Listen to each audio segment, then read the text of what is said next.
Bonjour ou bonsoir à tous, comme vous le voyez bien, je suis Inglorious Berserker, c'est Damien de Porg, anciennement rédacteur à mon compte pour My Geek Actu qui a évolué en Katsu, donc focus sur la Japanimation, manga et animé, et où du coup je m'occupais d'une petite rubrique comics qui n'existe plus. Je me suis mis à mon compte aussi pendant un moment, puis j'ai dirigé ça sous forme de podcast que vous pouvez retrouver sur les plateformes entre autres de Bad Geek et PodCloud ou encore sur Spotify en cherchant Bad Geek, Berserkers Media Chronicles, où on parle films, séries et un petit peu des comics, plus ces derniers temps. Mais voilà, un podcast reviendra d'ailleurs sur en tout cas, un podcast va revenir, une nouvelle chronique sur les films de SF que j'ai encore un petit peu monté, où Deviant, justement, était venu nous seconder, si je puis dire. Et pour pas trop prendre le monopole de la parole, et juste terminer par le fait que je suis président de ce club et que je m'occupe d'une petite web série sur les escrocs de Gotham, Défiant. Je te fais l'honneur de te représenter, peut-être pour ceux qui ne savent pas. Alors, Deviant Porg de la chaîne Deviant Prod, dont les vidéos arrivent très bientôt. Du coup, Deviant Porg aussi sur Twitter. Et moi, bah voilà, passionné plutôt dans la musique professionnellement, mais passionné de pop culture en général, donc comics, manga, japanimation, films, séries, beaucoup de choses. Et comics, bien évidemment, énormément. Et voilà, et on est là du coup pour parler de The Eternals. C'est ça, Eternals ou encore les Éternels en français, qui d'ailleurs devait s'appeler littéralement comme ça aussi pour le film, dit Eternals, un poil raccourci, c'est un petit léger changement. Comme vous le voyez, une nouvelle fois, un des personnages principaux sera Ajak, ou encore on pourrait dire Ajax, interprété ici dans le film par Salma Hayek. Mais avant, Deviant va vous faire un petit récap, si je puis dire, de l'histoire des personnages de cette version 2.0 des Avengers en live action, dont on parlera par la suite. Donc Deviant, les Eternals, qu'est-ce que c'est? Qui sont-ils? Alors déjà pour vous expliquer un peu, voilà, le but ce soir c'est pas de vous faire le tour complet de The Eternals parce que ça serait beaucoup trop long et que ça serait pas forcément utile. Du coup ce qu'on va faire c'est qu'on va déjà vous faire un petit récap de ce qu'est l'histoire des Eternals en publication. Enfin, vraiment plutôt dans l'histoire des Eternals, du peuple des Eternals dans les comics. Ensuite on viendra un peu sur un débat qui est en ce moment où pas mal de gens comparent beaucoup Icarus, un des personnages principaux, à Superman. Donc on viendra là-dessus, puis il y a des choses à en dire, c'est assez intéressant. Et pour finir, on vous présentera des éléments des derniers runs que j'ai lus, du coup, en partant de celui de 2006, du coup, par le célèbre auteur Neil Gaiman, à qui on doit Sandman, d'ailleurs, qui va aussi être qui va bientôt être diffusé en série. Et du sur coup, Netflix. Sur Netflix. Et du coup, avec ce run de 2006, les runs de 2008, plus le run actuel, du coup, qui s'est terminé il n'y a pas longtemps et qui a donné suite encore à d'autres livres, on vous donnera un peu des éléments qui peuvent peut-être nous laisser présager ce qui pourrait se passer dans le film, surtout après avoir vu les trailers. Des choses qui se rejoignent, des éléments qui donnent des petits indices. Donc voilà pour la soirée. Donc on va commencer par les Eternals. Ça, je pense que tout le monde le sait maintenant quand même. Ça a été créé par Monsieur Jack Kirby. Pour la petite histoire, il faut se rappeler, Jack était parti de chez Marvel, va chez DC, et chez DC, qu'est-ce qu'il a créé? Quelque chose dont on se rappelle encore, qui est le Quatrième Monde. Le Quatrième Monde, en gros, c'est toute la partie cosmique de chez DC, donc des personnages dont vous avez sûrement entendu parler, comme par exemple Darkseid, Steppenwolf, tous ces gens-là. Les New Gods. Les New Gods, effectivement. C'est une création de Kirby. Sauf qu'assez vite, Kirby s'est senti un peu à l'étroit chez DC et sentait qu'on ne lui laissait pas faire ce qu'il voulait. Du coup, il est reparti chez Marvel. Et de là, je pense qu'il n'avait pas encore bien fini avec tout son trip de quatrième mur. Et du coup, c'est de là qu'il a créé les Eternals, les Célestes, et tout ce principe du coup cosmique dans les publications Marvel. Donc ça, c'est vraiment pour le départ. Et donc, c'était en 1976 qu'on a eu la première apparition des Eternals dans le livre du même nom, d'ailleurs, dans un comic qui s'appelait The Eternals. Maintenant, on va rentrer vraiment sur qu'est-ce que c'est que les Eternals, comment ils ont été créés déjà. Alors, là, on rentre dans une espèce de... Ça, c'est un peu l'équivalent des anciennes Aliens, en fait. On est un peu dans ce trip-là. Avec le Aliens. Et ben là, c'est vraiment les aliens. Du coup, les Célestes, en gros, c'est une espèce de race d'êtres cosmiques. Donc, des énormes robots, comme vous pouvez en voir derrière moi, d'ailleurs. Ça, c'est un Céleste. qu'on a pu voir déjà dans la MCU. On a vu des images dans la MCU, dont un qui détruisait une planète comme ça, avec juste. Je crois que c'était dans Gardien de la Galaxie, quand. Oui, le premier. Ouais, quand il parle des effets de la pierre et qu'on voit justement le gardien avec juste son bâton qui peut détruire une planète. Donc voilà, on en a déjà vu à l'écran. Et en gros, un jour, il y a 1 million d'années, les Célestes sont arrivés sur la planète Terre. De là. Excuse-moi, par exemple, vous pouvez voir ici où il y a ma main, un Céleste. Ouais, là c'est le Voilà, juge. cette forme un peu robotique. Ouais, lui c'est le juge. Et du coup, à l'époque, les humains étaient encore au stade enfin, humain, je sais pas si on peut dire ça. C'était vraiment le stade primitif, en fait, Ouais, c'est ça. préhistorique, on pourrait dire. C'est ça. Ouais, alors après, des anthropologues vont me tuer si je le dis comme ça. Mais voilà, en gros, c'était une étape d'avant. C'était encore plus des singes que des hommes. De là, le premier Eternal, c'est Ganymed the Gatherer, donc le rassembleur, qui lui a été récupéré tout un groupe d'humains. Environ 300, logiquement, d'après ce qu'on peut comprendre. Les amener dans le vaisseau, et là, les expériences ont commencé. Une première série d'expériences sur une centaine d'entre eux a été menée par Ziren, le testeur. Lui a créé ce qu'on appelle les déviants. Ça veut dire, lui a misé sur des êtres dont la plus grande force est l'adaptation. Donc, qui se reproduisent énormément et capables de s'adapter. Ça veut dire que chaque génération de déviantes ne ressemble pas forcément à la précédente. Même si deux parents déviants qui vont avoir un enfant, l'enfant sera peut-être complètement différent de ce que sont ses parents. N'aura aucun point commun physiquement et dans ses capacités. Donc c'est vraiment un peuple qui est fondé sur l'adaptation. Après lui... Excuse-moi, juste par rapport à, du coup, ici, excuse-moi de couper, pour l'aparté, dans la version de Kirby, je sais pas si c'est comme ça que tu parles, mais je pense par rapport au plus récent, où ils ont vraiment reboot et approfondi l'univers, dans celui d'origine, en fait, les déviants sont juste les... Vraiment, je vous le dis comme tel, c'est la première expérience des CLS karaté, donc c'est des êtres difformes, rejetés de la société. On pourrait voir un peu si vous aimez les X-Men, pour le fond que ça a, eh bien c'est un peu les X-Men avant l'heure, quoi. Et c'est du pas côté une expérience d'ici, ratée. C'est plus complexe que ça. C'est pas une expérience ratée. Moi, je le vois un peu comme ça, quoi. Donc, non, c'est pas du tout l'idée qu'ils veulent en faire passer. C'est pas une expérience ratée. C'est que vraiment, alors ça viendra plus tard normalement, mais en gros, il faut deux facettes.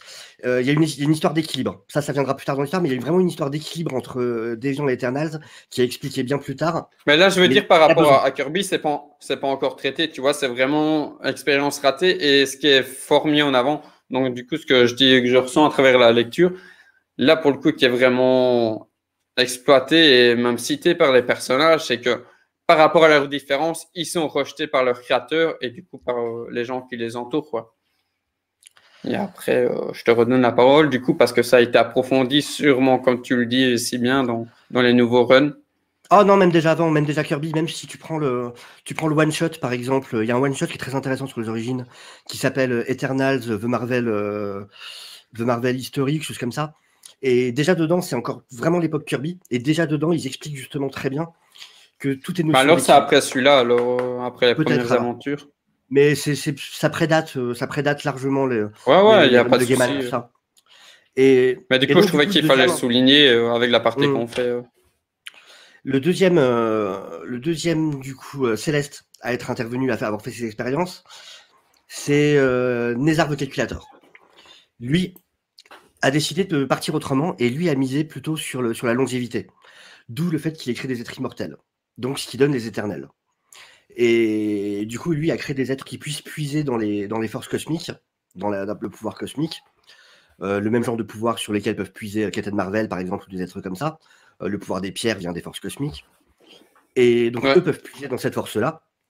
Et donc, voilà. Là où les déviants, c'était vraiment ce côté adaptation et transformation, les Eternals, eux, sur le côté longévité, expérience et puissance. Et il y a un troisième Céleste. Et il y a un troisième Céleste qui est passé derrière, qui lui s'appelle Oneg the Prober. The Prober qui veut dire la sonde. En gros, donc c'est un extraterrestre qui est venu, donc c'est le sondeur, ça rappelle un épisode de South Park en particulier. Lui a fait des expériences, mais contrairement aux deux autres, les deux autres, en fait, quand ils ont fait des expériences, les êtres qu'ils ont transformés sont sortis transformés du vaisseau dans lequel ils étaient. Sont sortis déjà en tant que déviants, sont sortis déjà en tant qu'éternel. Alors que le troisième, lui, a mené une expérience où il a changé des parties de leur gène. Sauf que lui a misé sur le long terme. Et donc, les êtres sont sortis tels qu'ils étaient en arrivant. Par contre, il a laissé quelque chose à retardement. Et ce truc à retardement a eu 2 effets. Donc lui, ça a transformé les humains. Et ça a eu 2 effets qui sont apparus bien plus tard. Le premier, c'est ce qui explique pourquoi des personnes, des humains normaux, comme par exemple un certain Bruce Banner, ou un certain Steve Rogers, ou un certain Peter Parker, ont pu survivre à des choses qui auraient dû les tuer. À des émissions de radiation, à des morsures par des créatures modifiées, des choses comme ça. D'accord. Et donc, ce qui explique qu'un humain normal ait pu survivre aux effets et survivre à la transformation que ça a produit, c'est cette expérience. Et le deuxième effet de son expérience... Ça, c'est intéressant, ça. Ouais, et le deuxième effet que ça a produit, c'est quelque chose qu'on connaît comme le gène X. La mutation des mutants vient à la base de ces expériences par un céleste. Donc voilà, ça c'est le tout départ. Et donc, les célestes ont donné comme mission aux éternels de protéger la race humaine et de... C'est en fait le but des célestes, qui vont planète en planète et ils font leurs expériences. Et après, le but des entités qu'ils ont créées, c'est d'être un peu les surveillants de laboratoire. C'est d'être ceux qui vont surveiller que l'expérience aille à son terme, que les peuples puissent se développer et qu'ensuite, eux puissent revenir et voir qu'est-ce qui s'est passé entre-temps. Sauf que, alors il y a plein de choses. Je pense qu'il ne faut vraiment pas rentrer dans tous les détails parce qu'après, ça va être très compliqué. Donc on va essayer de vraiment rester sur les éléments importants de l'histoire. Les Éternels ont fondé une première cité qui s'appelait Titanos, qui a été détruite bien plus tard à cause d'une guerre civile qui a eu lieu, guerre civile entre Chronos et Uranos, donc 2 frères. Le problème, c'est qu'avec cette guerre civile, ça a fait que d'une, leur nombre a énormément diminué, les Éternels se sont entretués. En plus, pendant ce temps, il y a eu aussi les déviants qui en ont profité pour prendre l'ascendance sur la race humaine et ont commencé à traiter la race humaine comme des esclaves, ce qui a provoqué un bordel incroyable. Donc à partir de là, les célestes, les éternels d'une, Uranos a été chassé du coup de la Terre, a été chassé sur Uranus qui plus tard prendra son nom. Et une partie des éternels sur... ça j'en parle parce que je suis obligé, parce qu'une partie des éternels qui ont été chassés sur Uranus après cette guerre civile a réussi plus tard à construire un vaisseau, avait pour but de revenir sur Terre, sauf que les Kree qu'ils avaient déjà rencontrés avant ont attaqué ce vaisseau et ils se sont crashés sur une lune de Jupiter. Lune qui s'appelle Titan, ce qui a donné la première génération d'Éternels qui ont vécu sur Titan. dont une seule va survivre à la fin qui s'appelle, j'ai plus son nom exact, c'est Suercy ou un truc comme ça, qui plus tard sera la mère de deux personnes dont une qu'on a déjà vue dans l'MCU. On en parlera après. Et peut-être une deuxième. Ça, et peut-être une deuxième. À voir le film. Effectivement. Bah, maintenant, je pense que beaucoup de gens sont au courant, mais effectivement, voilà. Mais c'est surtout la personne... Mais on peut le dire, du coup, la mère, qui est donc... De Thanos. La mère de Thanos. C'est ça. Et Deros, allez, Star Fox. Voilà, personnage que la plupart des gens connaissent pas, hors milieu comics, mais dont tout le monde a entendu la news parce que joué par quelqu'un de très connu. Peut-être, normalement, voilà. Ouais, ça a été spoilé par un mec de Variety. Donc, quand on est sur du Variety, on est quand même sur le haut du panier, niveau crédibilité là-dessus. Mais c'est pas le mec de Big Fou, je sais pas quoi. Mais c'est pas BFM TV, hein. Voilà. Et du coup, à cause de cette guerre qu'il y a eu sur Terre entre les Éternels et du coup, à cause des déviants qui eux avaient fondé une cité qui s'appelait les Moria ou les Morios. Oui, c'est ça. En tout cas. Les Moros. Ah ouais, les Muros ou les Muris, on reste sur ce genre de terme de toute façon. Voilà. Après, moi, excuse-moi, est-ce que dans les nouveaux runs, est-ce que c'est situé sous la mer? Parce qu'ici, c'est une cité genre mais comme l'Atlantide, plus ou moins. Oui, mais il y a une raison à ça, et justement, on y vient tout de suite. Et oui, effectivement. Mais pas à la base. À la base, c'est pas sous la mer. Sauf que, à cause justement de tout ce qui vient de se passer, c'est exactement là où j'allais en venir, à cause de tout ce qui vient de se passer, les Éternels ont été obligés, pour empêcher les déviants du coup d'anéantir la race humaine, d'appeler les Célestials. Et donc, c'est ce qu'on appelle, je crois que celui-là, c'est le deuxième, ouais, c'est ce qu'on appelle the second host, donc la deuxième venue des Célestials. Et les Célestials, quand ils sont arrivés, se sont fait attaquer par les Déviants, qui du coup avaient pris la confiance. Parce qu'ils se sentent un peu plus puissants à ce moment-là. Sauf que c'est les Célestials qui leur ont mis une déculottée, et que ça a provoqué quelque chose qu'on connaît, et qu'on connaît nous aussi d'ailleurs, dans cette version biblique, qui s'appelle le déluge. Et c'est justement à ce moment-là que 2 cités ont été noyées, ont été mises sous les eaux. Forcément. La cité d'Atlantis et la cité de Lemurio. Ça vient de là. Et donc c'est de là qu'Atlantis aussi est sous les eaux. C'est les Célestials qui l'ont englouti pour punir les déviants. Et alors il y a un Éternal, je sais plus le nom, qui lui du coup est celui qui a joué le rôle du coup de Noé. Et par contre celui qu'on connaît, qui a été celui qui a dirigé les bateaux, qui a servi d'étoile du sud en quelque sorte, enfin d'étoile du nord en quelque sorte, au navire, c'est Icaris. C'est lui qui a dirigé qui en volant devant a dirigé les bateaux pour les emmener sur un sommet de montagne, pour que de là ils puissent éviter le déluge et survivre. Donc déjà Icaris à ce moment-là, voilà, a été un meneur du coup de la survie de la race humaine. Icaris, c'est un cas super intéressant. On y viendra plus tard, mais déjà il y a un truc, on peut en parler là. On va passer un peu dans le temps et on va en venir à l'époque de la Grèce antique. Il y a la question, pourquoi est-ce qu'ils ont ces noms-là, les Eternals? Phastos, on sait que ça ressemble à Héphaïstos. Théna, on sait que ça ressemble à Théna, mais pourquoi? Et j'ai rarement vu du coup expliquer vraiment la vraie raison de pourquoi ils ont des noms qui ressemblent autant. En fait, c'est pas très compliqué. Les Eternals donc sont là depuis le début de l'humanité, sont là depuis bien avant les dieux grecs, bien avant les Asgardiens et tout ça.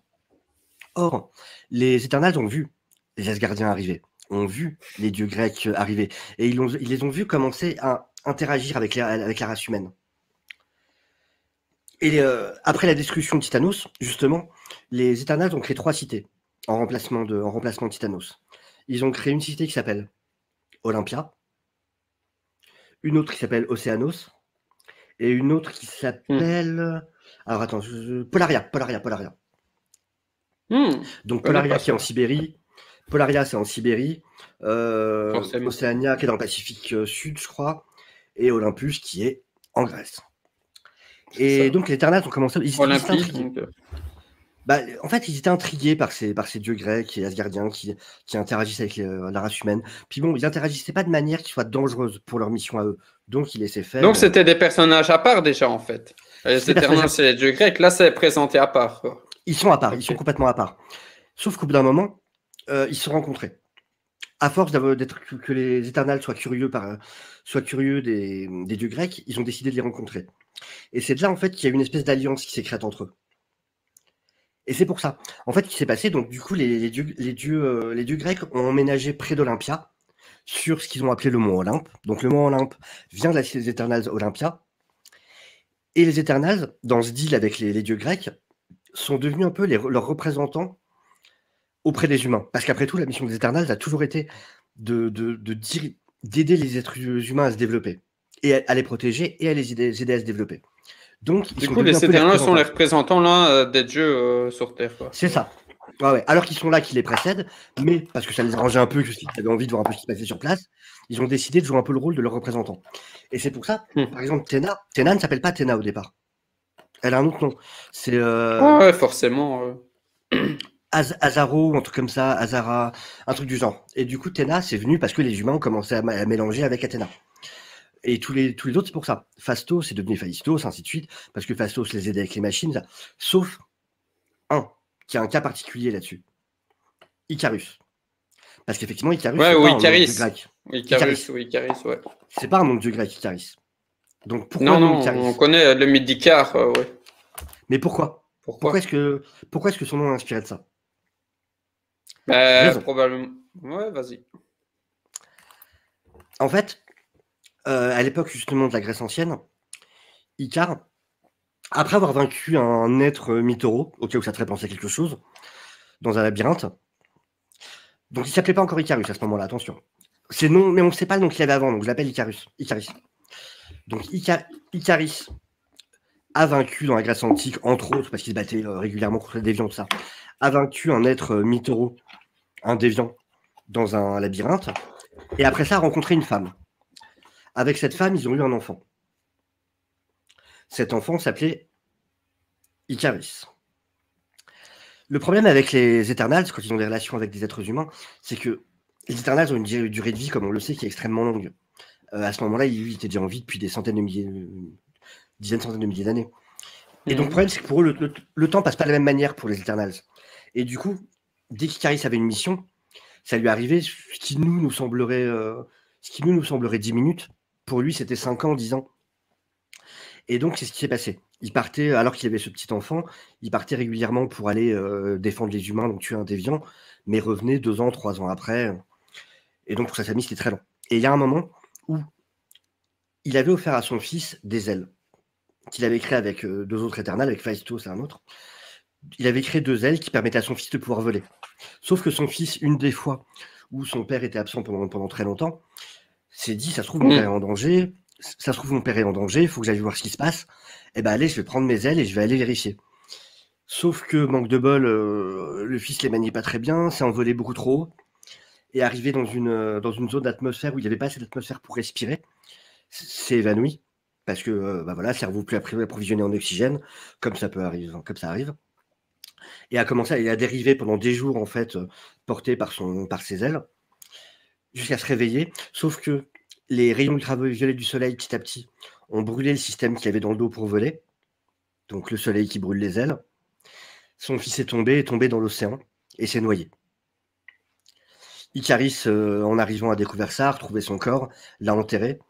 Et pour honorer la mémoire de son fils, pour que quelque part son fils continue à vivre et à exister, a pris le nom de son fils, Icaris. Et donc voilà pourquoi il s'appelle comme ça. C'est intéressant le point de cette réécriture par Neil Gaiman des mythes gréco-romains, enfin surtout la grecque. Mais ça précède aussi Neil Gaiman. Ça précède Neil Gaiman. Oui, par Kirby déjà de cette écriture des dieux, quoi, des mythes et légendes antiques. Bah ouais, parce que du coup, il a trouvé des réponses. Enfin, tu sens qu'il a vraiment passé du temps à réfléchir, à trouver des réponses à pourquoi, comment mêler le tout. Si mes personnages. Oui, il a peaufiné l'univers, quoi, en fait. Bah, ce que j'adore, moi, la construction de monde, ce qu'on appelle du world building en anglais, c'est vraiment réfléchir ton monde comme un monde qui existe pour de vrai. C'est pas juste les éléments que tu vas voir à l'image ou à l'écran. C'est vraiment ce monde peut exister à des règles propres, à une histoire propre. Tu vois, comme ces auteurs, voilà, comme des Tolkien qui vont créer des religions, qui vont créer des langues, quand ça va très loin. C'est ça, ouais. Il s'est réapproprié la mythologie grecque, quoi. Il a créé un monde dans lequel les choses peuvent vraiment exister. Comme le fait par exemple Philip K. Johnson dans Last God, qui maintenant écrit Superman, enfin la Action Comics par exemple, qui a tendance à faire ça aussi, qui vraiment crée des mondes dans lesquels vraiment un autre auteur peut arriver après. Et grâce à toutes les règles qui ont été établies, tu peux construire et faire des histoires dans ce monde-là, tellement ça a été bien établi. Et donc voilà pour Icaris. Donc son nom vient de là en fait. Lui, c'est en mémoire de son fils, pour que son fils continue à exister. D'accord. Il y a un truc aussi qui est important par rapport au film. Chronos, donc le père, un des plus anciens, le plus ancien des Éternels. Dans le film, vous pouvez voir quelque chose. Il y a un moment du film où vous voyez les Éternels entre eux avec des espèces de lignes de lumière dorées qui les rejoignent quand ils sont sur une falaise près de l'eau. Ça, c'est ce qu'on appelle l'Unimind. Donc mind qui est l'esprit en anglais, et uni, donc l'union des esprits. L'origine de ça dans les comics, dans les Eternals, c'est qu'en fait Chronos, donc le plus ancien des Eternals, a voulu faire une expérience. Il a voulu réussir à expérimenter sur les forces cosmiques, à vraiment réussir à la capturer. Et le problème, c'est qu'en le faisant, il a réussi à capturer l'énergie cosmique dans une sorte de tube, sauf que ce tube a explosé. Quand il a explosé, ça l'a transformé lui. Donc Chronos est devenu une sorte d'être cosmique. Si tu le vois dans les comics, Chronos, en fait, il ressemble vachement à ce que tu peux voir pour Infinity. C'est-à-dire que c'est un être que tu vois juste en silhouette, et sa silhouette, c'est l'espace avec des étoiles. D'accord. C'est ce qui est devenu Chronos. Mais par contre, ça a tué les Eternals, sauf que les Eternals ressuscitent quand ils meurent toujours, grâce à la machine. Il y a des machines sur la Terre qui font que les Eternals peuvent toujours ressusciter.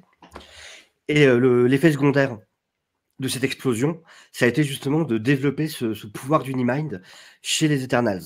Qu'est-ce que l'Unimind? Ça a 2 conséquences. D'une, c'est ce qui leur permet de prendre leurs décisions. C'est-à-dire que quand ils sont en état d'Unimind, leur esprit ne fait plus qu'un. Une décision prise en état d'Unimind est une décision irrévocable. Quand ils ont des décisions importantes à prendre et qu'ils ne sont pas d'accord, ils forment l'Unimind, et la décision que cet esprit commun prend est la décision à laquelle tous doivent obéir. La deuxième chose que permet l'Unimind, c'est de créer une... C'est assez Power Rangers. En fait, ça crée une espèce d'entité de lumière, de pouvoir. Mais c'est vraiment ça, c'est vraiment un côté Power Rangers. Ils peuvent créer une espèce de célestial de lumière, en fait. Leur Zord à eux, c'est leur Megazord. Donc voilà, c'est les deux choses qui permettent l'Unimind. Et ça, c'est vraiment important aussi dans les capacités des Éternels. Du coup, ouais, les déviants ont vraiment été créés dans une notion de violence. C'est vraiment, il y a un équilibre entre les deux. Les Eternals, surtout par le biais de Chronos, Chronos c'est vraiment pour la paix. Et donc quand Chronos est mort, le pouvoir a été repris par un autre. Mais les Eternals sont toujours plus sur la paix quand même. Et les déviants, eux, c'est vraiment plus sur une idée de violence. C'est très binaire dans la construction. Ce qu'on apprend bien plus tard, il y a un vrai but à ces expériences. Les choses ne sont pas si simples qu'elles le paraissent au départ. Le but, c'est pas juste de créer des civilisations, de les voir se développer, c'est cool, super. Non, ça va plus loin que ça. En fait, le but des Eternals, enfin des Célestials, c'est qu'il y a une espèce il y a deux entités d'équilibre. Il y a les Célestials d'un côté, et il y a ce qu'on appelle la Horde. La Horde, en gros, c'est une espèce de nuée d'insectes assez dégueulasses. Et il y a ces deux entités qui existent dans l'univers. Il y a une guerre entre ces deux entités. Tous les lieux où les Célestes font ces expériences, au bout de 90 cycles, alors on ne sait pas ce qu'est un cycle, donc ça reste assez vaporeux, au bout de 90 cycles, une décision est prise. Ça veut dire, l'expérience qu'ils ont menée, le peuple de cette planète, leur énergie penche soit d'un côté, soit leur énergie est plus proche du côté des Célestials, soit leur énergie est plus proche du côté de la Horde. Selon le côté duquel penche l'énergie de cette planète, donc, en gros, c'est soit l'énergie est plutôt positive ou plutôt négative. Ouais. Selon le côté vers lequel penche l'énergie, toute l'énergie de cette planète sera absorbée par un des deux côtés. Avec un autre élément que je préfère pas expliquer pour l'instant, c'est un peu plus compliqué, mais en gros, c'est ça. Soit les Célestials vont récupérer cette énergie de toute la planète, soit la Horde va pouvoir dévorer cette planète et récupérer son énergie. Et donc, ça va jouer L'un comme sur l'autre, l'équilibre des forces entre les deux. excuse-moi, l'un comme l'autre, de ce qu'on en comprend lors de ces lectures, c'est que, je veux dire, il y a une fatalité qui est là, quoi. Nous, on se fait avoir. Dans Avec tous les cas, nous, on est les baisés. vivants d'une planète. S'il te plaît? Nous, on est baisés. Nous, on est baisés. Dans les deux cas, nous, on est C'est baisés. ça. Complètement. Sauf que, et ça, on en reparlera plus tard, parce que c'est un élément pour moi qui est très important. Et qui, à mon avis, sera important dans le film. C'est ce que je te l'avais déjà dit il y a des mois, et c'est un truc que je dis depuis des mois. À un moment, il y a un Célestial qui s'est rebellé contre ça. C'est mystérieux au moment où ça arrive, mais il y a un moment où il y a un Célestial qui, en fait, a été attaqué par les autres Célestes et a été placé en sommeil sur Terre. Et pourquoi il s'est fait attaquer? Tu allais peut-être enchaîner sur ça. Au départ, c'est un mystère. Au départ, on ne le sait pas trop. On l'a appris bien plus tard. En gros, je peux te le dire maintenant, en gros, ce Céleste-là commence à développer une conscience, ce qui ne doit pas être le cas des Célestes, normalement. Mais il commence à développer Ah ouais, une ils ont un conscience. but ultime, ça, on le voit déjà aussi dans les premiers. Les Célestes sont des outils. Sont des outils d'une entité qui s'appelle le Fulcrum. Pour ça, je ne veux pas trop rentrer dedans, on rentre encore dans des êtres célestes au-dessus, mais en gros, les Célestes ne sont que des outils du Fulcrum. Le Fulcrum, dans les comics, on le voit apparaître dans un bar. C'est un barman, en fait. Ok, d'accord. On Pourquoi dit pas? que ça peut-être un peu la représentation de Kirby, en fait, dans les comics. Il ressemble un peu à Kirby. Et Macari le rencontre à un moment, et Circe aussi. Et dans les moments-là, il est représenté par un barman et plus tard avec des cheveux en flammes. Mais en gros, donc, et en plus, il y a une partie des Célestes, il semblerait, qui ont été pollués au fur et à mesure et qui ne remplissent pas leur fonction de la bonne manière et qui sont beaucoup trop dans les extrêmes et qui vont détruire les populations vraiment sans aucun problème, de manière beaucoup plus extrême que ça aurait dû être le cas à la base. Et donc, ce Céleste a été mis en sommeil, c'est pour ça qu'il s'appelle The Dreamer. C'est le rêveur. Ce Céleste-là, c'est le rêveur. Ouais, c'est ça. Et il est super important parce que dans les runs plus récents, justement, on en vient au personnage qu'on connaît, Sprite. Pour ceux qui ont vu, il y a des moments, il y a une image où il y a un Céleste, justement, près du Golden Gate, près du pont de San Francisco. Et bien, justement, c'est ce Céleste-là qui, à un moment dans les comics, s'est réveillé dans un des runs récents. Ok. Et du coup, moi, je vous montre Sprite, hein, la version voilà, Jack Kirby. Cette image-là, c'est justement The Dreamer. C'est pas compliqué, hein. J'essaie vraiment de faire de pas perdre les gens. Je pense que c'est bien synthétisé. Déjà, comme les Guardian qui nous regardent au moment de l'enregistrement, je pense qu'il doit être très satisfait de toutes ces connaissances. Ouais, c'est ça. Comme qui nous regarde. Oh, hello! C'était super bien votre stream la dernière fois déjà avec l'anniversaire du Mediavore. Et puis, si vous connaissez pas, mais si vous êtes ceux qui regarderont la vidéo connaissent forcément que les Guardian, mais je ne peux que chaudement conseiller sa chaîne, très clairement. Mais ouais, pareil aussi. Et on va en venir là, on s'en fout, on va faire dans le désordre cette vidéo, on en a rien à faire, on fait ce qu'on veut. Et en plus, si que les Guardian regarde, je suis content de partager la théorie là parce que c'est un truc que je pense depuis longtemps. En gros, dans les comics, Sprite a un vrai problème. Du coup, Sprite, c'est un enfant. C'était un mec à la base. C'est devenu une fille dans le run plus récent pour correspondre au film à venir. Et du coup, le run de Gaiman commence sur les Éternels qui ont perdu la mémoire, qui ne savent plus qui ils sont. Donc on commence sur Macarit, qui n'est plus, qui est comment on appelle ça, qui est infirmier en fait. Et un infirmier qui a une vie de merde, c'est un jour de merde pour lui. Il apprend que sa copine le quitte, qu'elle prend le chat.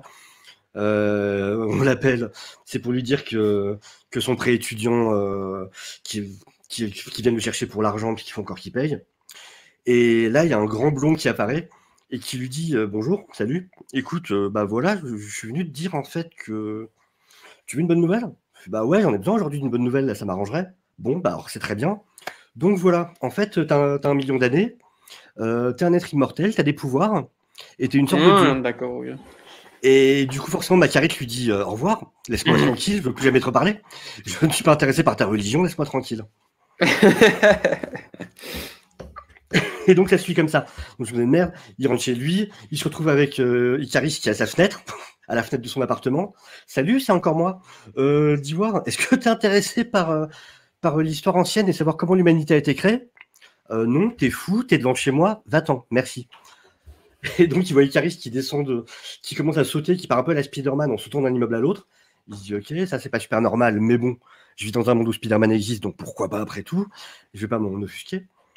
Et donc voilà, tout le run de départ, c'est vraiment ça de Gaiman. C'est petit à petit, tu redécouvres les personnages, des personnages comme Circe, comme Théna, comme d'autres, qui en viennent à. Et du coup, je suppose que c'est expliqué alors si.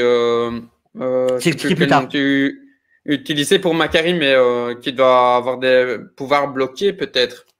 Non? Leur mémoire a été bloquée. Seulement... Leur mémoire a été bloquée, on ne sait pas comment pour l'instant. Il a des rêves. Il fait des rêves où il voit les célestes, où il voit des choses de son passé, mais lui, il croit que c'est que des rêves. Il croit juste que quand il rêve, il est sous LSD, quoi. Et du coup, excuse-moi, juste pour l'aparté, parce que je ne sais pas si tu es sur YouTube, il y a Comics Guardian qui dit oui, j'ai lu ce run de Gaiman qui m'a fait penser à Thor Renaissance qui va à la recherche des Asgardiens. Ouais, mais en plus, dans un je ne sais pas si tu l'as lu. Non, mais ils se sont rencontrés, du coup, Thor, en plus, et Icaris, il y a très longtemps, enfin, les Éternels, même. Mais du coup, ils avaient effacé la mémoire dedans pour qu'ils s'en rappellent plus. Et il a retrouvé que plus tard, des siècles et des siècles plus tard. Mais à la base, les Éternels avaient fait oublier à Thor qu'ils se connaissaient déjà. À mon avis, c'est du retcon. Mais du coup, une nouvelle fois, c'est très intéressant cette relecture parce que, ça a été approfondi par Gaiman. Moi, au départ, sans avoir ce run, je pensais vraiment que c'était une relecture vraiment mot pour mot de la mythologie grecque, c'est-à-dire Zouras, c'est Zeus, Athéna, c'est Athéna. Et ici, tu as bien dit qu'il a différencié, qu'il y a eu des inspirations les uns des autres, et puis qu'ils ont pris plus ou moins leur forme. Que c'est un peu ceux qui ont servi de flambeau entre les humains et les dieux, quoi. Toute la partie des relations entre les dieux grecs, les Éternels, les excuse-moi. Ça, c'est déjà ici on parle déjà de l'époque. Ouais. C'est déjà de l'époque Kirby, tout ça. Après, Gaiman, on a été le chercher pour lui demander de remoderniser. On lui a demandé de moderniser l'histoire, de les emmener dans l'époque présente. Parce que ça a toujours été compliqué. Les Eternals sont toujours apparus plus ou moins à des petits moments, mais pendant longtemps, Marvel ne savait pas trop quoi en faire. Donc, c'était vraiment des... Tu vois, tu peux le voir derrière moi, il y a des petites couvertures où tu les vois interagir avec Hulk, avec Iron Man, avec d'autres choses. Circe fait partie des Avengers, par exemple, pendant un bon moment. Les Eternals se sont mêlés à la vie des humains. Et d'ailleurs, dans le run de Gaiman, vu que la mémoire leur a été effacée, quand Iron Man rencontre Circe, lui dit salut, je suis content de te voir. C'était bien quand tu faisais partie des Avengers. Elle lui dit non, j'ai jamais été un Avenger. Il fait, si, je te connais. Elle dit non, laissez-moi tranquille. Pareil, elle s'en rappelle pas du coup. Et donc, on comprend vraiment petit à petit qu'il y a un truc bizarre qui se passe, que eux ne savent pas qui ils sont, mais on ne sait pas la raison. Jusqu'à ce que plus tard, du coup, je spoil parce que ça va être important, jusqu'à ce que plus tard, on découvre qu'en fait, c'est Sprite qui n'en peut plus de vivre une éternité en tant qu'enfant. C'est normal. Ce qui est compréhensible. Ce qui va poser un problème plus tard dans les comics. Oui, on va y revenir. Une nouvelle fois, pour les deux petits invités, 3 qu'on a de cette soirée lors de l'enregistrement, il y a Serial Vlogger, donc Eddie qui nous demande est-ce que c'est un rapport avec les Inhumans ou pas du tout. Donc voilà. Alors, le rapport qu'ils ont avec les Inhumans, avec les Inhumains, c'est qu'en fait, c'est les Eternals. Au moment où les Inhumans voulaient une cité cachée, avaient peur d'être retrouvés, les Inhumains, à une période, ont eu une cité cachée qui était dans l'Himalaya. Et cette cité-là a été permise grâce aux Célestes, grâce aux Eternals. C'est eux, avec leur pouvoir, qui ont créé un lieu au sein de l'Himalaya, qui ont créé une plaine, qui a permis du coup de créer la cité des Inhumains. Donc voilà. Après, moi de mémoire, c'est le seul rapport vraiment très précis que je vois entre eux. Mais je sais quoi, ils connaissent bien Black Bolt, et c'est eux qui l'ont aidé justement à pouvoir créer la cité des Inhumains. Et ouais, donc comme je disais, salut Eddie, pareil, je disais avant le Comic Guardian, qui fait des super vidéos, voilà. Puis il y a eu live du Mediavore il n'y a pas longtemps, l'anniversaire qui était super cool. Ils ont fait une grosse soirée, c'était sympa, avec Anto aussi, Anto Web. Allez voir sa série, pareil, sa chaîne si vous ne connaissez pas. Sa chaîne, ouais. Et il parle d'un certain homme araignée, mais du coup, ouais, pour revenir à ce que tu disais, comme ça on passera au personnage, etc. Ouais, la cité d'Attilion, ouais. Exactement, la cité d'Attilion, ouais. Donc ça a été créé, ça a pu être créé grâce aux Eternals. Et il y a des choses à comprendre, on va dire des éléments. On va faire dans le désordre, on s'en fout tant que les gens comprennent. Il y a des éléments à comprendre pour comprendre la suite. En gros, au sein de la Terre, il y a ce qu'on appelle la machine. La machine, c'est ce qui fait que tout fonctionne pour les Eternals. La machine, c'est ce qui permet aux Eternals de ressusciter. C'est-à-dire que si tu tues un Eternal, son corps va directement être recréé au sein de la machine. Voilà, ça permet différentes choses. Et en fait, je crois que je le vois avec Ajak ici dans ce comics-là. Ouais. Et dans le run de Gaiman, justement, assez vite, il y a Icaris qui vient mourir. Et le fait de renaître dans la machine retrouve toute sa mémoire. Et c'est de là que toute l'histoire part vraiment dans le bouquin. Et on apprend donc que c'est Sprite. Et là, j'en viens vraiment au film. Parce que ça, c'est un élément super intéressant par rapport au film. C'est que Sprite, moi je pense que ça va être repris dans le film, ça. L'histoire de Sprite qui supporte pas de rester un enfant pendant l'éternité. Mais c'est un élément intéressant, quoi. C'est un élément intéressant. Je pense qu'il n'y a pas besoin de tergiverser autour. C'est une entité qui a des millénaires, si je puis dire. Et du coup, dans le corps d'un enfant, tu te doutes bien à un moment que ça. Puis ça, on va pouvoir en discuter avec des gens qui s'y connaissent bien en plus, qui sont dans le chat. Donc on va parler directement de certaines choses qui sont en rapport avec les films. Il y a 2 choses pour moi qui ne peuvent pas louper dans le film scénaristiquement, qui seraient bêtes. D'une, c'est Sprite, justement ce côté-là de quelqu'un qui ne veut pas rester enfant toute sa vie. Donc, quelque part, qui soit un sentiment autodestructeur, soit veut arriver à trouver un moyen de changer ses règles et de pouvoir vieillir. Et il y a un autre élément, on en parlait nous en off, qui est super important de changement qui a eu lieu dans le film, c'est le changement de relation. Là où dans les bouquins, Circe a normalement une relation avec Makkari, pour les films, ils l'ont changé et c'est devenu avec Ikari. Et ça, pareil, à mon avis, c'est pas anodin, parce que le fait de la mettre avec Ikari, ils ont créé un triangle amoureux avec du coup le futur Black Knight. Daniel Whitman, futur Black Knight. Et ça, pareil. Je peux pas croire qu'il y ait une histoire de triangle amoureux et que plus tard soit pas utilisé pour créer deux factions. Deux anciens, et en plus deux anciens de Game of Thrones, quoi. Deux anciens Stark. Ça va être marrant la nouvelle confrontation Ouais, des deux. je me mets à la place d'un scénariste. Tu changes ça. Tu crées une relation entre. Ah bah tiens, comme Miss Guardian qui s'était dit qu'elle serait antagoniste en disant bah, je suis persuadé qu'elle sera antagoniste. Pas parce qu'elle est mauvaise, mais parce que la situation Ouais, dans de laquelle elle se part, trouve. ça. Ouais. Et je sais pas, comme Miss Guardian, si t'as lu la suite des comics, mais du coup, Malgré ça elle, quoi. c'est une anecdote, mais ce qui pose problème avec le dernier run des comics, ce qui a été un peu bête, c'est que du coup, pour les films, ils l'ont transformé en fille. Sauf que ça fait qu'ils ont retcon l'histoire. Parce qu'avant, justement, tout le principe de pourquoi elle s'est rebellée et pourquoi elle s'est débrouillée pour, une, effacer leur mémoire, et de deux, faire que tout le monde surtout oublie. En fait, pourquoi elle leur a effacé la mémoire? C'est parce qu'en 1906, il y a eu un tremblement de terre qui a abîmé la chambre dans laquelle était conservé le Céleste endormi. Et le fait que la chambre soit endommagée, ça veut dire que petit à petit, le Céleste allait se réveiller.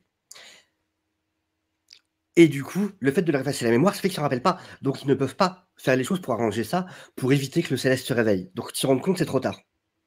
Ce qui donne du coup le Céleste réveillé à côté du pont San Francisco. Et dans le dernier run, pour la transformer en fille, ils ont retcon en disant oui, en fait, chez les Eternals, tous les quelques milliers d'années, c'est de tradition de dire pou, les genres, le sexe, tout ça, on s'en fout. Chacun peut décider de changer de genre, de changer d'apparence et machin. Sauf que du coup, ça rend complètement con tous les runs d'avant. Ça veut dire que Sprite, elle a fait ça justement parce qu'elle était enfermée en tant qu'enfant toute sa vie. Et là, maintenant, vous me dites, ah bah non, mais de toute façon, tous les 2000-3000 ans, on change. Donc, Ouais, du coup, dans parce les que du comics, coup, du coup, c'est la même chose que pour le personnage d'Ajax, qui est masculin de base, pour Macquarie, donc Mercure. bah là, ça pose pas de problème parce que ça joue pas dans le scénario. Dans l'histoire, ça joue pas. Le problème, c'est que Sprite, c'est partie intégrante de l'histoire dans les comics. Après, ils s'en foutent très clairement parce que pas grand monde les a lu les comics. On va pas se voiler la face. Ceux qui verront les films, 99,9% Ouais, sont ils pas au vont pas courant. chier ça. Comme ils seront présentés, ça va rester tel quel, quoi. Voilà. Mais quand tu es lecteur de comics et que tu as lu les différents runs, par contre, tu te retrouves dans une situation où tu te dis, mais ça n'a aucun sens. Parce qu'avant, vous me disiez justement, tout Pour ce qui s'est Sprite, passé comme tu avant, disais, avec les éléments. bah, tout ce qui se passe avant pour Sprite, tout Et, vient du fait qu'elle est coincée dans ce corps-là. Et maintenant, vous me dites qu'ils peuvent en et changer quand ils veulent. excuse-moi de te couper, sauf si tu as un truc à rajouter. C'est un autre élément qu'ils ont changé. Je sais pas si vous le savez, Vlogger et Guardian qui nous regardaient ici pendant l'enregistrement, mais Droog. Donc on peut traduire littéralement par druide, qui est censé être à l'âge adulte, qui est un peu le gars, Oui, qu'un vieux un peu chauve. rebelle, qui est du dark side par rapport aux autres. Là, c'est un jeune adulte incarné par un acteur qui était dans Dunkerque justement. Et malgré qu'il garde un peu son identité, là, ce côté manipulateur, etc., que tu avais soulevé plusieurs fois dans le trailer. Donc, tu penses qu'il y aurait un changement majeur par rapport à ça ou Non, mais Druid, dans les comics, et je vais vous répondre tout de suite après, comme Guardian et Serial Vlogger. Enfin, il a dit. Et en gros, Druid, c'est quelqu'un qui a pas vraiment de. Qui peut être un traître. C'est Loki. En gros, Druid, c'est c'est un peu ça? Loki. Ça va être. Son allégeance va aller selon. Il va Selon ce regarder qu'il à a. son, il va regarder À son positif avantage. personnel, si je peux. C'est ça, ouais. Il n'est pas vraiment dans un clan. Alors, dans les derniers runs, il est vraiment plus du côté traître. Très, très traître. Vraiment traître. Et du coup, ça me permet justement de vous répondre aux deux. Alors, le run de 2021 est plutôt vraiment cool. Je veux dire, si on met de côté ce truc de Retcon, qui est un détail, en vrai, c'est un détail, c'est pas grave. On sait pourquoi. C'est logique que Marvel. Je préfère que Marvel veuille ressembler au film comme ils l'ont fait avec ce Retcon, que quand ils ignorent complètement les films et changent tous les persos, justement. Je trouve ça plus intelligent pour mettre les comics en avant. Donc, à la limite, tant mieux qu'il l'ait fait. Je peux prendre sur moi sur le Retcon. Mais du coup, le run de 2021 est vraiment bien. Réinvente pas mal de choses. Réinvente beaucoup de choses de ce qu'on sait sur. Alors, du coup, je vais pas vous spoiler du tout parce qu'on apprend quelque chose de très important sur les Eternals dans ce run-là. En fait, on a eu le run donc, de Kieron Gillan, ouais, qui a suivi sur ensuite deux autres histoires. Il y a c'est des histoires avec Thanos. Je vais pas développer, mais Thanos est très lié dans ces histoires-là. Je préfère vous laisser découvrir, mais ouais, je vous conseille de le lire. En plus, les dessins sont très très bons. J'ai plus le nom de l'artiste en tête, mais c'est vraiment très beau. Bien plus pour moi que ce qu'a fait Romita sur celui de Gaiman, vu que je suis pas un fan de Romita. Mais vraiment à lire Danny Run. Et donc, serial vlogger, ouais, je te conseille. Si tu veux lire les Eternals en version moderne, le Peut-être mieux. Gaiman, non? Ouais, à En partir de première Gaiman. lecture. C'est simple. Il y a le run de Gaiman qui est de 2006, qui est assez court. T'enchaînes ça, et après ça s'enchaîne. C'est le run de 2008.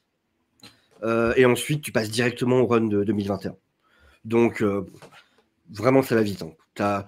En plus, il est très facile à trouver, le run de Gaiman en édition française ou originale. Ils l'ont édité en masse. Donc, il y a celui de Gaiman, celui de. Je sais plus qui, mais ouais, celui de. Il y a Comics Curtain qui 2008. dit Sab Rebic. Ouais. Ouais. Mais donc voilà, et donc ouais, celui de 2021 est vraiment bien, et ça redéfinit encore une fois la mythologie des Eternals, ce qui donne, parce que les Eternals, il y a eu 2 fois déjà où ils sont devenus fous, ils ont commencé à s'entretuer entre eux, et là ils apprennent un truc qui risque d'avoir des gros effets sur leur avenir, vraiment. Et du coup, par rapport au film, forcément, le pourquoi du live, quels éléments pour toi peuvent être retranscrits? Tu as déjà cité Sprite, forcément la création, cette relecture va être mise en avant, je pense fortement aussi dans le film. Alors j'ai Quels des preuves. éléments autres J'ai des preuves en vidéo sur d'autres commentaires, en commentaire sur d'autres vidéos, que c'est ma théorie depuis des mois. L'émergence. La fameuse émergence. Qu'est-ce qui émerge? Ça, moi, depuis le début, je suis persuadé qu'ils reprennent le principe du Céleste endormi. En plus, c'est le truc de on a 7 jours. Ah, d'accord. Pour les dessins, c'est les Adrebic. Merci beaucoup. Bah, c'est magnifique. Vraiment, c'est super le boulot. Et donc, voilà. Je suis persuadé que ça reprend le principe du Céleste endormi. Parce que ça Mais marche ils le super disent, bien. hein, excuse-moi, tu dis les 7 jours. Je crois qu'Icaris le dit dans les trailers. Non, oui, c'est pour ça que je dis ça. Parce qu'à un moment, il dit justement on a a 7 autant de jours. jours pour. Oui, oui. Il parle de l'émergence et il dit il nous reste que 7 jours. Donc, un truc à compte à rebours ou des êtres aussi puissants que les Éternels, parce que j'ai pas mal entendu que c'était c'était un truc par rapport aux déviants, mais les déviants, je pense pas, parce que en plus, on voit Téna à un moment avec, on voit Téna avec un déviant à un moment, avec Crow. Et ça, pour moi, c'est une fausse piste, parce que quand tu as lu les comics, tu sais que justement, Téna a eu des périodes où elle était très proche des déviants. Elle a vécu même avec les déviants. Elle est sortie avec Crow. Ils ont été ensemble à une époque. Du coup, ce qu'on se disait en off, qui est un peu une réinterprétation, en tout cas une piste qui pourrait, en tout cas la relation pourrait évoluer sur le film, tu vois, qui est cette relation un peu malsaine, ou en tout cas qu'ils ont réussi à tourner dans le montage pour nous faire croire ça, et puis qu'on pourrait découvrir que ça ne l'est pas du tout. Parce que ici, du coup, Crow qui a été redesigné aussi pour le film, hein, normalement il est... En termes de faciès, on reste plus ou moins sur ça, mais c'est vraiment pour le reste du corps qu'ils ont fait changer et donner un aspect plus géant, gigantesque aux créatures. Et vraiment créature un peu horrifique. Et pour moi, ça expliquerait vraiment pourquoi justement on les voit mythologique, voilà. Et ça expliquerait pourquoi on les voit former l'Unimind. Parce que l'Unimind, quand ils sont en communication les uns avec les autres, ça peut être un moyen justement de contrer ça, d'avoir assez de puissance pour tenter de contrer le réveil du rêveur. Donc le céleste qui est enterré sous terre. Et c'est trop beau pour être loupé. Ça va arriver. Il y a tous les éléments. Il y a tous les éléments dans les trailers pour nous faire dire ça. Tu parlais du déluge tout à l'heure. Tu as un moment où tu as une créature qui sort et tu as un énorme déluge derrière. Donc je pense que. Mais parce qu'en plus, il y a les gros éléments principaux de cette relecture. On sait que normalement, du coup, les célestes se nourrissent de l'énergie qu'ils récupèrent des planètes. Ouais. Un peu comme différemment d'un Galactus. Et on pourrait dire, excuse-moi, on pourrait donner juste un gros exemple. Ego, c'est un des premiers célestes, sans vraiment son côté armure robotique, qui fait ça, quoi. Ouais, c'est côté MCU. Mais du coup, ça rejoint un peu, parce que c'est vrai que si tu c'est un céleste quand on regarde. Oui, mais dans le MCU, après, c'est très différent dans les. Réécrit MCU, ouais. Mais par contre, tu as quelque part un foreshadowing par rapport à Ego, au fait qu'il plante des graines dans les différentes planètes. Et là, quand on te dit que l'émergence est provoquée dans le trailer, on te fait comprendre que l'émergence a un lien avec les snaps. Et a un lien avec le contre-snap, je ne sais plus comment on l'appelle. Blip. Avec le blip. on t'explique que du coup, l'émergence, ce qu'on sait de manière certaine, c'est que l'émergence a un rapport avec le bip. Et on sait que quand on le sait que par roquette, quand tu détruis, quand tu te sers des pierres ou machin, ça crée justement une vague d'énergie. C'est normal. Donc, moi, je suis persuadé que cette vague d'énergie a nourri le Céleste qui était enterré et a provoqué son réveil de manière beaucoup plus rapide. Et l'a réveillé de manière beaucoup plus rapide. C'est-à-dire, avant les 90 cycles, le réveil se fait beaucoup plus tôt que prévu. Du coup, ce qui donne le compte à rebours, finalement. Hein. Tu as tous les codes pour t'amener à ça, quoi. C'est les 7 jours, parce qu'en plus, quand le rêveur apparaît, ça endort tous les humains sur Terre. Tous les ce qui humains pourrait tombent. expliquer que certains... qu'on voit, il y a très peu d'humains, je crois, dans les bandes annonces, etc. Il appelle les Célestes, et c'est le départ du jugement. Et du coup, l'histoire avec le rêveur dans les comics, c'est que par automatisme, il appelle les autres gardiens pour le jugement, mais en même temps, il y a une part de lui qui n'a pas envie. Qui n'a pas envie que les humains soient jugés. Donc c'est vraiment un truc entre les deux, où en même temps, c'est lui qui l'a provoqué, mais en même temps, sans se rendre compte au départ et en prenant conscience au fur et à mesure, son but, c'est quand même de l'empêcher. Et donc, là où normalement, c'était un autre Éternal qui était son contact, qui avait le pouvoir de parler, qui a le pouvoir de parler avec les Célestes. Ouais. Donc, Salma Hayek dans le film. Voilà. Et là, il change. Là, c'est Bakary qui devient son contact. Et ça peut être intéressant. C'est un perso sourd. Est-ce que ça serait pas intéressant sur muette, si je crois. Ouais, sur muette. Ça serait pas intéressant si pour jouer le nouveau contact du Céleste, il choisit justement l'actrice qui est sur muette. Il y aurait quelque chose d'assez intéressant, je trouve, là-dedans. Et justement, ça provoque dans les comics, ça provoque une jalousie justement par Ajak, qui comprend pas pourquoi ce Céleste ne lui parle pas à lui, qui est dégoûté, parce que ça a toujours été lui. C'est traité déjà dans le reboot, alors. Dans les comics, c'est traité, ouais. Il y a vraiment cette jalousie-là qui naît chez Ajak, de dire mais pourquoi est-ce que Céleste ne parle pas à moi, pourquoi il parle à Bakary? Ça apporte une nouvelle communauté, tu vois, au cinéma, d'avoir des sourds muets mis en avant, tu vois. C'est un petit truc qu'on pourrait se dire, nous, ça nous touche pas, mais c'est un petit plus que les MCU se mettent dans la poche, quoi, en fait. En faisant les choses bien, là, pour le coup, quoi. En termes d'écriture. Vis-à-vis du personnage. En termes d'écriture, je trouve qu'il y a vraiment quelque chose d'intéressant dans le fait de se dire, tiens, on va donner la parole divine à l'être qui n'en a pas. En tout cas, pas de parole qui a la parole, qui a un langage, mais qui n'a pas la parole telle qu'on la conçoit. Et je trouve ça super intéressant en termes de. Et puis quand on regarde, c'est Mercure, quoi. C'est le jeu de la vitesse. Donc tu te dis, tu te serais pas dit, ce serait à elle qu'on l'aurait donné, quoi. Après, ça, je suis moins sûr. Je trouve que ça pourrait être intéressant. Maintenant, ça, je suis beaucoup moins sûr que la partie. Je suis d'accord pour toi. Ça peut apporter. Là, pour moi, les choses où vraiment ils peuvent pas passer à côté, c'est Sprite. Très clairement. Le triangle amoureux, c'est pas gratuit. C'est pour provoquer un moment un conflit. Donc, tu peux déjà te dire. De toute façon, ça va être le Black Knight. Donc, forcément, lui sera le gentil. Donc, c'est en parlant de ça, justement, de ce Black Knight, de ce Chevalier Noir, est-ce que tu pourrais déjà le réexpliquer en quelques mots pour les spectateurs qui ne connaîtraient pas ce personnage? Puis comme ça fera aussi un petit peu plus de connaissances, hein, parce que je le connais dans les très grandes lignes. Voilà. Qui est Black Knight et surtout son itération de Jane Whitman, hein, interprétée par Kit Harington, qui donnera sûrement le gros triangle amoureux du film. Black Knight, alors le problème, c'est qu'après, il y a Pourquoi penses-tu qu'ils l'ont mis dans le film? Je pense qu'il n'y aura pas de. Je pense vraiment, s'il y a quelque chose par rapport au Black Knight dans le film, je vois ça quand il y a trop de personnages à traiter. Donc vraiment, s'il y a quelque chose. Ce ne sera pas de suite. C'est un teasing. Je vois un teasing en fin, voire en post-générique, mais pas pendant l'histoire. Il y a trop de choses déjà. C'est vraiment, ouais. Au maximum, je vois une scène post-générique. Mais pourquoi lui, quoi? C'est ça. Si tu as des éléments de réponse, selon toi, à donner. En gros, le Black Knight, c'est quelqu'un qui a ses pouvoirs par une épée qui s'appelle l'Ebony Blade.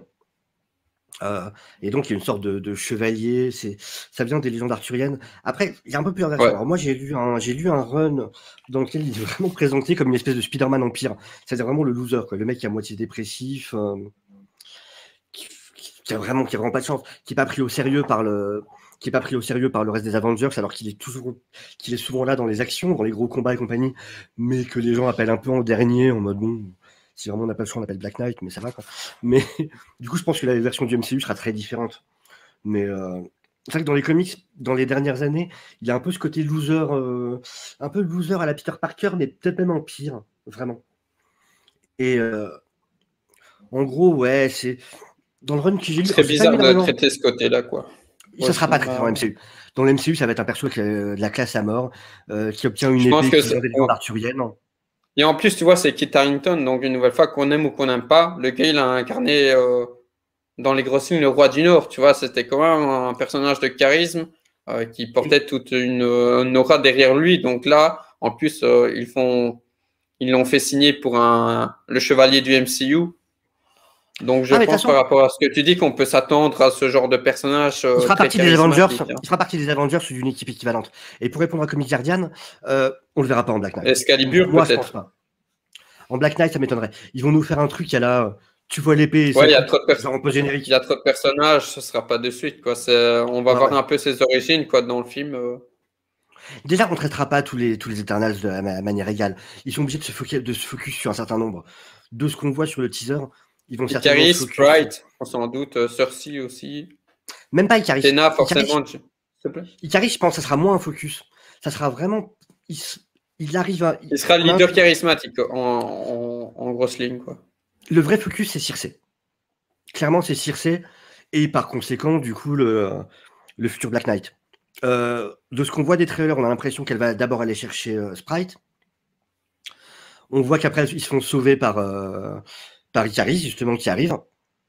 Et ensuite, je pense qu'ils vont aller chercher, du coup, Tena, Gilgamesh, et tous les autres. etc. Ouais. Mais du coup, donc pour répondre à Comic Guardian, non. En plus, il n'aurait pas sa place, parce que si on est sur une menace de type Céleste, aucun intérêt pour Black Knight. Donc, ouais, il va se faire limer direct. Du coup, tant qu'on traite de tout ça, film, personnage, quelle importance penses-tu justement que certains auront? On parlait de druides tout à l'heure, tu penses qu'ils vont... Les thrillers laissent quand même très sous-entendre ce que tu parlais, citais de ces dernières versions sur papier, du côté très traître du personnage. Tu penses qu'ils vont jouer fortement cette carte-là? Là, de ce qu'on voit dans le trailer, moi j'ai l'impression plutôt qu'il s'est retiré. En fait, l'impression il s'est retiré manipulation, mais tu penses qu'il va une nouvelle fois jouer la carte de je prends à mon avantage la situation? Je pense que ça part comme Neil Gaiman, sauf qu'au lieu qu'ils aient oublié, c'est juste qu'à un moment, il y a quelque chose qui fait qu'ils se sont séparés. En gardant leur mémoire, mais en tout cas, ils ont décidé de se séparer. Et chacun est parti un peu vivre de son côté, peut-être quelques-uns à un ou deux, mais en tout cas, on voit bien qu'il y a celui qui fait du cinéma de Bollywood, il y a qui est... Ouais, excuse-moi, c'est juste par rapport à la partie de Game of Thrones, tu as Gordon qui rajoute, c'est marrant d'ailleurs parce que dans le Trône de Fer, Game of Thrones, parce que Rob dit à John, avant qu'il rejoigne son groupe au niveau du mur, c'est dans une saison, je ne sais plus lesquelles, hein, c'est dommage, sera bien noir d'ailleurs, parce que c'est ça, la prochaine fois qu'on se verra, tu seras bien noir, exactement. C'est bon ça. Ça serait drôle si ça avait été fait exprès, ça serait vraiment drôle. Qu'ils aient mis un petit clin d'œil comme ça en mode brisage de quatrième mur, j'adorerais. Mais du coup, je pense. En tout cas, Eternals, je sais pas. Excuse-moi de t'avoir coupé. Ça peut être je peux. Allez, comment dire. C'est là où je peux comprendre l'intérêt de certains. Et du coup, même moi qui. Un minimum d'intérêt aussi pour ce film. Mais pour une des ouvertures, ça peut donner. Ça peut. Voilà, avoir une fin ouverte sur plein de trucs. Il y a Black Knight, tu parlais du gène des mutants. Ouais, c'est ça, des gènes. Comme les Célestes ont fait plusieurs manipulations, créations. Donc voilà, il y a des portes qui peuvent s'ouvrir. Maintenant, comment elles vont être traitées? Il y a des réponses qui seront données dans Eternals et ça, on le saura dans mi-novembre, de toute manière. Sachant que le gène des mutants a été créé donc par un Céleste à la base, un truc qui est possible. Puis Thanos aussi, le cas Thanos. C'est que le réveil d'un Céleste soit un élément déclencheur. il pourrait justifier du fait qu'il y a une sorte d'énergie qui se dégage avec le réveil d'un Céleste, qui du coup réveille ce gène-là chez les mutants présents sur Terre. Parce que le truc du blip, c'est trop facile, quoi. Le blip ou le monde parallèle, c'est trop facile. Là, tu rajoutes un élément dans le fond, quoi. Bah ouais, parce que par le Céleste, comme tu disais, Dreamer. Il pourra intégrer le fait, que le gène était inventé par un Céleste. Et donc, ça expliquerait pourquoi à ce moment-là, pourquoi d'un coup ils apparaissent. Parce que j'ai du mal à croire. J'en ai vu plein des théories sur le multivers, sur ceci, sur cela. C'est possible, hein, peut-être que je me plante complètement. Je dis pas le contraire. Mais j'ai du mal à y croire. Parce que je me dis, c'est une telle facilité scénaristique. Ça serait dur quand même. Quoi. De toute façon, ils ont déjà passé la chance de pouvoir faire je suis prêt à l'entendre ta théorie serial vlogger. Je suis curieux. Mais. On est dans le moment théorie, vu qu'on parle du film et des probables suites. Limite, on peut les inviter à en discuter si ça te tente. Hein. Si voilà. Vous venez comme vous sentez, en bonne et due forme, micro, pas de micro. Non, évidemment, le micro, c'est mieux. Hein. Voilà, c'est fait.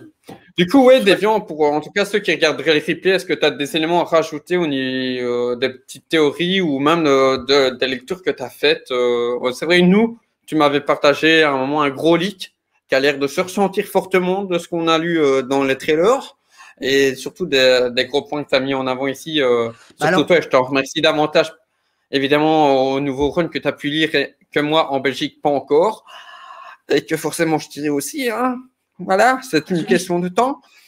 Donc, je sais pas si tu veux parler peut-être d'un personnage, oui, dis-moi. Celui que je t'avais partagé, je t'avoue que je m'en souviens plus du tout. Je me souviens que c'était une super longue vidéo, mais moi non plus. Il y avait beaucoup d'éléments, mais je pense en tout cas de ce qu'on avait lu tous les deux, il y avait beaucoup de trucs qui étaient dans les bandes annonces. Donc, à voir la suite. Mais moi, c'est vraiment. Mais c'est vrai que nous, par rapport à ça, je pense qu'on n'aura pas de grosses surprises, mais c'est un film intéressant. Voilà, une nouvelle fois, c'est pour ça qu'on en fait l'émission. Donc je sais pas, un personnage, un élément d'histoire, une piste. Je pense qu'on a déjà dit beaucoup de belles choses. Après, je suis curieux de vraiment quand je se trouve avec un casting comme ça, ce qu'on appelle un casting choral, du coup avec beaucoup de personnages. Je suis vraiment curieux. Je pense vraiment que c'est ça. Ils vont choisir un focus de manière obligatoire parce que tu peux pas suivre autant de personnages, surtout des personnages que tu connais pas. Et quand tu vois les premières critiques, pas grave comme Guardian, avec plaisir une autre fois. Mais Eddie, je suis vraiment curieux par contre de ta théorie sur multivers du coup. Mais il va arriver dit. J'ai vu un peu les premières critiques et ça avait l'air de dire un petit peu quand même que c'était bordel sur le fait qu'il y ait il y a Eddie qui va nous rejoindre, c'est cool. Et donc, il y en a beaucoup qui disaient que justement c'était un peu bordel. Alors c'est rigolo, je sais pas si t'as vu, mais dans les premières critiques, c'est parti en couille en live, c'est parti en bordel sur Internet parce que il y a des critiques qui ont comparé ça à un film d'ici. Alors t'imagines bien forcément les réactions, t'as dit comment ça, film d'ici, j'ai vu. Est-ce que c'est comme Snyder? Est-ce que c'est comme quoi? Qu'est-ce qui se passe? Et oui. Justice League, hein. Ça va vachement désarçonner les habitués du MCU, semble-t-il. Donc, je suis curieux de voir. Une nouvelle fois, tu vois, il faut voir qui sont les personnes, qui sont les gens derrière ces comptes Twitter, tu vois, est-ce qu'ils sont dans des gros trucs comme Variety, etc. Tu vois, donc que certains sont payés, que c'est leur boulot, tu vois, d'être critique, donc de mettre en avant des films de grosse prod. Et à un moment, tu vois, c'est comme Allociné, hein, j'ai bien vu que c'est des gens qui sont payés pour faire ça. Donc, quand c'est une grosse prod comme MCU, etc., on en dit du bien, mais quand c'est des trucs un peu plus... même s'ils ont mis en avant des trucs indés, à un moment, j'ai quand même senti le fait que... Mais de toute façon, même le leak qu'il y a eu sur une des deux scènes post-crédit, moi, je suis sûr que c'était voulu par Disney. Ça a été demandé par Disney. Un mec de Variety va pas se permettre de faire ça comme ça, enfin... Parce que vu que personne ne connaît le personnage en lui-même, ils se sont dit, ils ont fait un coup à la Venom. Il faut qu'on laisse leaker qui joue le personnage, parce que ça va ramener tous ses fans. Parce que le personnage en lui-même, c'est triste hein, pour ce côté-là. Mais oui, ils se disent, il y a plein de gens qui vont voir. Et juste avant que Eddie arrive, j'aimerais bien qu'on parle de ça quand même, parce qu'on avait dit qu'on en parlerait. Ouais. Sur le côté Icaris et Superman. Ça, c'est intéressant. Parce que nous, on le voit sur Twitter. N'hésite pas du coup à mettre la piqûre de rappel. Pourquoi? Parce que du coup, il y a pas mal de gens sur Twitter, effectivement, qui ont comparé. Parce qu'il est vrai que d'un point de vue visuel, si tu t'arrêtes à 2-3 images, Ikari, chaque Eternal a des pouvoirs en commun. une force augmentée. Comme tu disais, par rapport à l'Unimind, etc. Ouais. Non, mais voilà, déjà, les pouvoirs qu'ont en commun tous les Eternals, c'est le fait d'être plus fort qu'un humain, le fait d'être un peu plus rapide. Immortel, ouais. Immortel, voilà, ça c'est les points communs. Derrière ça, chacun a aussi une particularité, a aussi des pouvoirs qui ne sont qu'à lui. Héphaïstos, c'est celui qui est capable de créer ces machines, comme ça, comme on le voit dans le film, de lumière. Forgeron. Voilà, ce qui n'est pas le cas dans les comics. Dans les comics, c'est juste qu'il est extrêmement doué avec toutes ces machines. Mais... et donc, Ikari, qui lui est... Makari, qui lui est très rapide. Donc, une sorte de Flash version Eternals. D'ailleurs, c'est marrant. C'est ça, Gilgamesh qui a une force surhumaine, beaucoup développée que les autres, plus développée que les autres. Gilgamesh, le truc particulier, c'est qu'en fait, donc c'est celui qu'on appelle The Forgotten One dans les comics. Et en fait, Gilgamesh, dans les comics, quelque part, sa mission à lui, c'est d'être celui qui est capable de punir les Eternals s'ils font s'ils dévient leur route. Si un Eternal commence à ne plus respecter les règles des Eternals, c'est Gilgamesh, The Forgotten One, qu'on va envoyer, parce que c'est le plus fort de tous. Et Ikari, donc lui, le truc, c'est qu'il peut lancer des lasers avec ses yeux, et en plus, il vole. Donc forcément, les gens se sont dit, ah, ouais, bah c'est Superman. Et il met des patates de forain, tu vois. Donc, il met des patates de forain. Mais non. Déjà, les rayons, c'est pas les mêmes. Parce que Superman, on le sait, lui, c'est de la chaleur, c'est du rayon laser. Alors qu'Ikari, non, c'est de la force cosmique. Donc c'est plus un équivalent de ce que balance Captain Marvel, par exemple. Marvel. Ouais, Captain Marvel. C'est de la force cosmique. En plus cheaté, quoi. Ah, il y a Eddie dans le chat. Donc on souhaite déjà le bonsoir à Eddie et aux viewers qui verront ça. Eddie, salut. Salut. Et ouais, de le voir aussi comme il a le film. Comment vas-tu? Donc on souhaite je coupe le bonsoir monsieur. Bonsoir messieurs, comment allez-vous? Bah ça se passe, hein, ça se passe bien. Il y a Devion qui a pris un peu le monopole à parole, mais pour le plaisir de tout le monde, je pense. C'est mon tour. Ah non, mais c'est très riche. Incroyable. Mais est-ce que moi j'ai une question à poser. Est-ce que Deviant de Porg dort des fois parce qu'il doit passer sa vie à lire, parce qu'il connaît peu. Le gars est incroyable. Mais non, mais ça fait plus de 10 ans que je bosse la nuit en fait, donc genre très peu si tu veux. D'accord, ok. C'est un vampire, tu vois. Il voulait pas le dire ce soir, mais. En tout cas, c'est très intéressant. Mais toi, t'en penses quoi du coup? T'es hypé comment pour The Eternals? Alors moi, je le connais pas du tout. Mais je connais pas du tout. En fait, j'ai vu, ils ont ressorti, Panini a ressorti un gros pavé sur eux.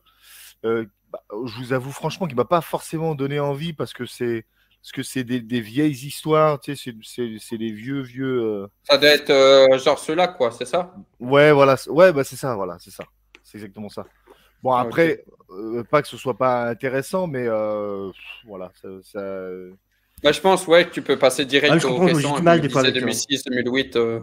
Ouais, c'est pour ça que je te demandais tout à l'heure, en fait, s'il existait des trucs plus récents qui reprenaient peut-être des fois les origin story, tu sais, un peu comme ils font avec certains personnages. Ouais. Alors voilà, il y en a un que je te conseille, dans ce cas, ça s'appelle Eternals, Secret from the Marvel Universe. Secret de l'univers Marvel. Ça, c'est un one-shot, et en fait, ça reprend de manière courte des histoires qui reprennent les origin story. Alors, dedans, tu vas retrouver l'origine des Eternals, des Vians et tout ça. Tu vas retrouver l'origine de l'Unimind. Tu vas retrouver vraiment les éléments très importants en petites histoires. L'air Kirby, ça, des Vians. Ouais, des histoires qui sont de l'air Kirby, mais qui sont réécrites, là, pour le coup, mais dans un graphisme qui est très, très proche de ce côté Golden Age, Silver Age. Enfin, ouais, c'est ça, de cette ère-là, quoi. Parce qu'ici, il faut savoir, par rapport à ce que tu disais du pavé, c'est ça que je te demandais plein de questions à Deviant tout à l'heure, parce que j'ai pas tout dedans, tu vois. T'as vraiment des éléments de début, genre, comme il disait dans cette relecture où t'as Icaris qui va un peu chercher les autres, ça commence par ça aussi dans ce récit. Après. Et puis qu'il y a les Deviants qui débarquent, etc.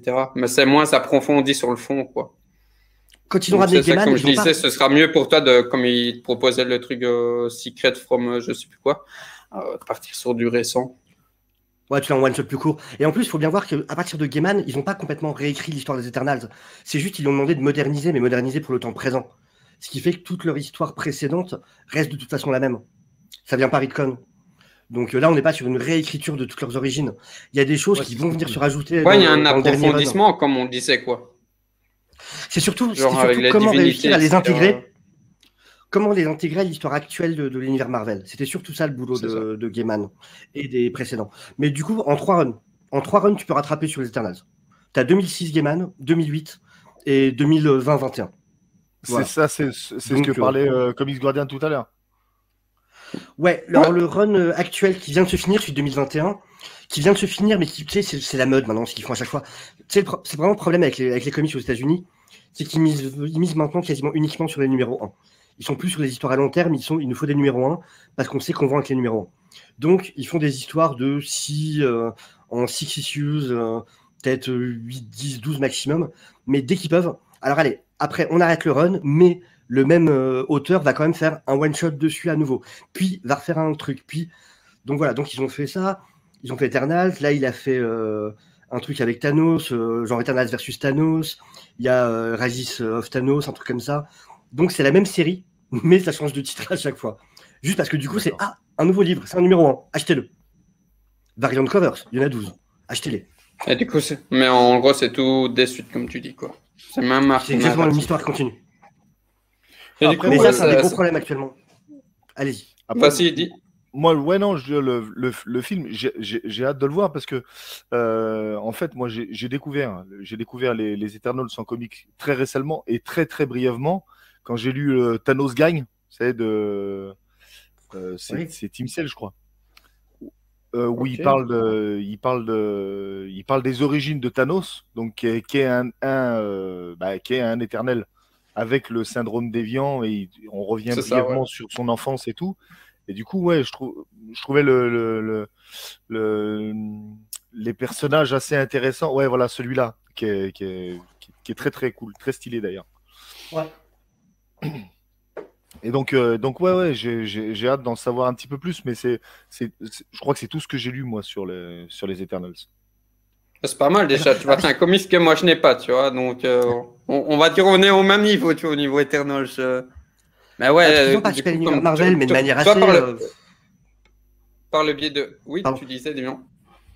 Non, je veux dire, c'est normal, la plupart des gens ne les connaissent pas trop parce qu'ils sont apparus de manière assez très ponctuelle dans l'univers Marvel en général, et plus... Pendant 30 ans, on les a quasiment pas vus en vrai. Circe a fait partie des... Circe a fait partie des Avengers, mais pas dans la version moderne, elle s'en souvient même pas. Elle a dû faire partie des Avengers dans... Je sais même pas à quelle époque, mais j'ai pas lu, je t'avoue, ce run-là des Avengers, pas encore. Mais ouais, Donny Cates pour Thanos Gagne. En plus, moi, il y a un de mes persos préférés, le Cosmic Ghost Rider, que j'adore. Mais justement, c'est ça. C'est ça qui est intéressant avec le film, parce qu'on a fini une phase comme on l'a tous avec le MCU. Donc, on devait arriver à ce jour-ci, et maintenant, ce qui fait qu'on a cette émission, les Eternals, Avengers 2.0, les CZ cosmiques. Pourquoi ça t'intéresse en fait, Eddie, que tu t'es dirigé à travers ce comics Thanos Voilà, moi, c'est l'opération le printemps du comics. Ah, 6 euros. Ouais, c'est ça. Donc j'avais acheté Et comme tu avais aimé sa version MCU, tu t'es intéressé par rapport à ça aussi Ouais, mais tu sais, il était dans la collection. Après, ce qu'ils font Panini, parce qu'ils sont super malins. Là, ce qu'ils ont sorti avec la collection du printemps des comics, c'est que des personnages qui sont connus du MCU, en fait. Ouais. Donc, vu qu'ils sont connus du MCU, automatiquement, tu vas avoir envie de t'y intéresser. Et du coup, tu vas avoir envie de t'intéresser aux comics. Et du coup, tu vas avoir envie. En fait, moi, je suis pile la cible, en fait. C'est pour des gens qui ont vu le MCU, qui ont aimé le MCU, qui veulent s'intéresser aux comics et qui va les attirer vers d'autres comics. Mais t'es une cible réduite. Parce qu'on fait aussi, je pense, en market. Parce qu'il n'y a pas tant de gens que ça qui... je trouve ça super cool, justement, quelqu'un qui est curieux parce qu'il a aimé le MCU, qui va aller vers les comics. Et c'est très très loin d'être la majorité, sinon ça se verrait sur les chiffres. Hein. Ouais, donc, la cible, mais c'est pas une cible étendue. Et je trouve ça vraiment cool qu'il y ait des gens qui ont envie de développer, derrière les films. Quoi. Ouais, non, enfin, c'est vraiment le but. Excuse-moi. Ouais, t'inquiète. Et du coup, toi, je suppose que c'est aussi par rapport à la lecture que tu as eue, qu'est-ce qui t'intéresse à ce film alors pour avoir ton avis développé là-dessus Du coup, ouais, après ça va être de savoir qui ils sont, qu'est-ce qu'ils font. Bon, après, je te cache pas que visuellement, ça a l'air quand même d'être très péchu. Ouais. Ah ouais, ben, on voit que on en parlait avec Landry hier ou avant-hier. Visuellement, on voit qu'il a l'air quand même d'y avoir un gros travail de fait, ne serait-ce que sur la photographie. On voit que ça a l'air d'être bien travaillé. On voit qu'au niveau des designs, ça a l'air d'être bien travaillé. Des vrais décors. Il y a des vrais décors, ouais, voilà, c'est ça. Un vrai travail de réalisation, pas juste du travail d'usine à la chaîne, quoi. J'espère que, comme tu le dis, par rapport au décor, excuse-moi, Deviant, que ce serait un poil plus, comment dire, plus réaliste que dans Black Panther, où on sortait quand c'était très restreint, très studio, et ce qui était dommage pour un film qui se voulait sur la culture, une culture proche africaine. Donc là, j'espère que c'est tout à leur honneur, une nouvelle fois, de vraiment étendre un nouvel univers au cinéma parmi tout ce qui a déjà été fait, quoi. Ta théorie alors sur ta théorie sans multivers sur l'arrivée des mutants. Je veux savoir ça. Moi, je pense qu'il y a moyen. Alors, moi, du moins, je pense que ce serait une facilité, mais sans le multivers, en fait, c'est de faire un film qui se passerait dans les années, peu importe en fait, peu importe les années, et d'intégrer House of M en fait, avec le No More Mutant, et que au final tous les mutants soient effacés, rayés, que le monde ne se souvienne plus qu'il y avait des mutants, et que ce soit le blip qui ramènerait un petit peu tout ça. Un peu de la même manière. Ouais, okay, on ferait une origin story, on montrait les mutants qui ont toujours vécu avec nous, qui ont côtoyé tout le monde, peut-être même qu'on fait partie des Avengers, et avec un No More Mutant, comme on peut avoir dans House of M, t'effaces tout, comme dans le comics en fait, tu sais, avec mais tu rajoutes le côté One More Day. Voilà, c'est ça. Et avec le bip, il pourrait te le montrer, toi, tout simplement, le blip ou autre chose, tu vois, peut-être à la fin d'Eternal, s'il se passe un truc gigantesque, une puissance qui est telle que, ou avec le Doctor Strange 2, tu vois, une puissance magique qui effaçait ce truc-là et qui réveillerait au monde, que tout le monde se souviendrait d'un seul coup qu'il y avait les mutants et qu'ils ont toujours été, qu'on fait partie des Avengers, et ça te permettrait de réintégrer tous ces personnages-là sans multivers, sans tout ça. Pas mal.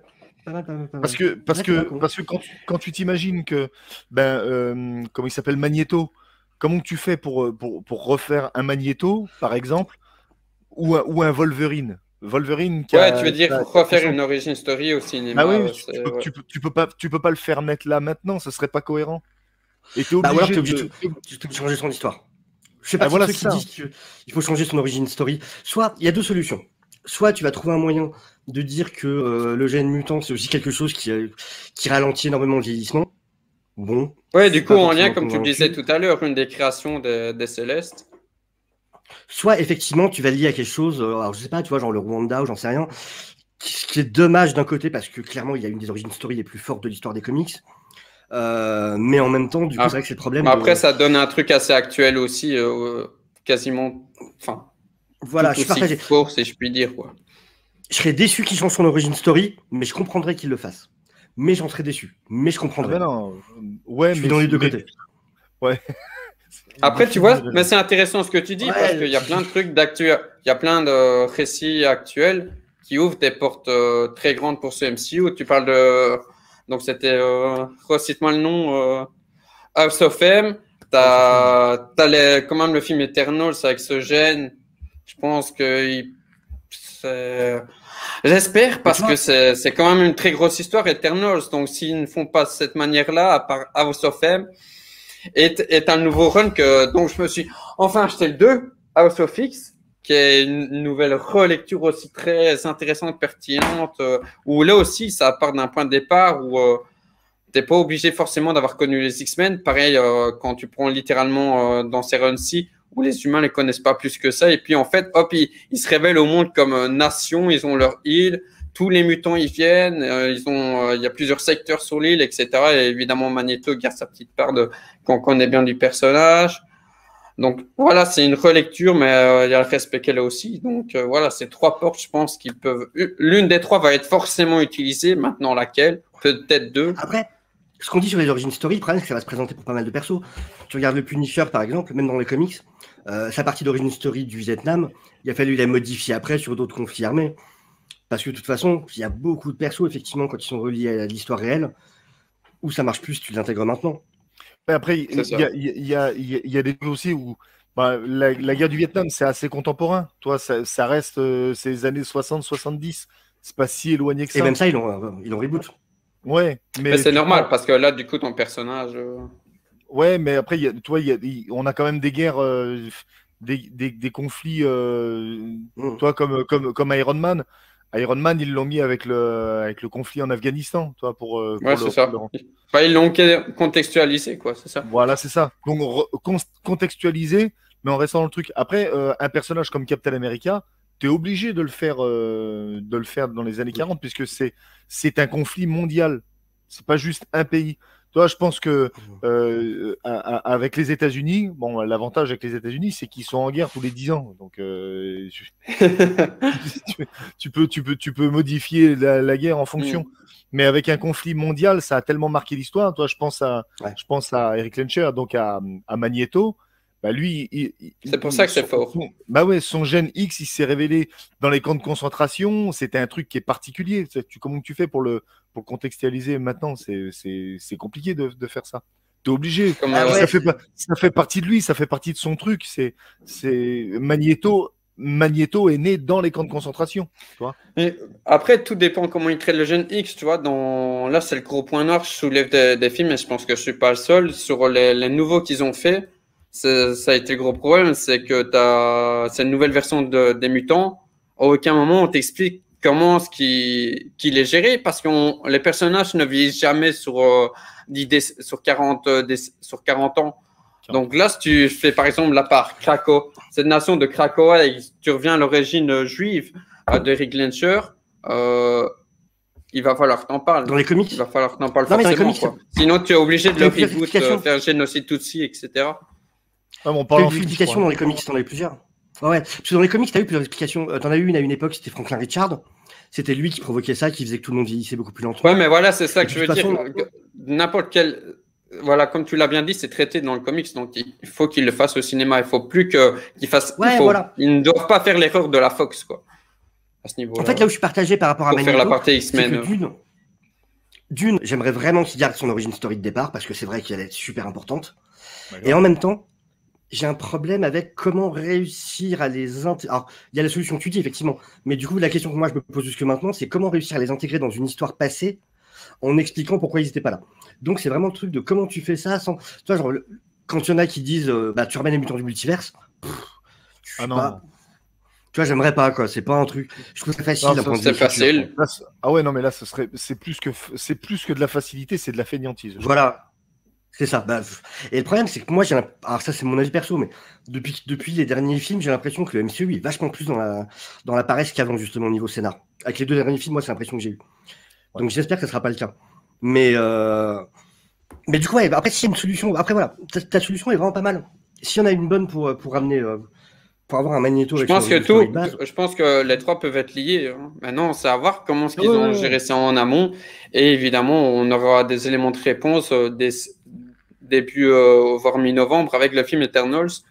Donc voilà, je sais pas vous les gars si vous avez des choses à rajouter, des attentes, une nouvelle fois des théories peut-être. Je vous dis un truc. Sur ma théorie, imaginons, effectivement, il y a un Célestial qui se réveille à cause du bif. Effectivement, ça réveille le gène mutant. Pourquoi pas? Alors ok, je vais un peu chercher, mais c'est parce que je tiens à ma théorie. Pourquoi pas le fait que le gène mutant se réveille provoque un truc dans le corps des gens chez qui le gène se réveille, et qu'un Eric Larcher qui serait super vieux se voit revitalisé par le réveil de son gène mutant. Cet événement, cette absorption d'énergie, tu vois, un peu... Tu vois, je verrais un peu ça comme si, avec ce qui s'est passé avec le X dans WandaVision, comme si c'était un peu une sorte de foreshadowing, un foreshadowing du réveil des mutants. Et que, en fait, le réveil du Céleste, ce soit le X en puissance 1000. C'est ça. C'est exactement à ça que je pensais, en fait, parce qu'on sait que WandaVision a été un peu inspiré de House of M, et je me dis que ben, ça pourrait être une des solutions, en fait. Tu vois, si Wanda toute seule, elle a réussi à créer une son cocon, bulle, tu vois, son cocon et tout.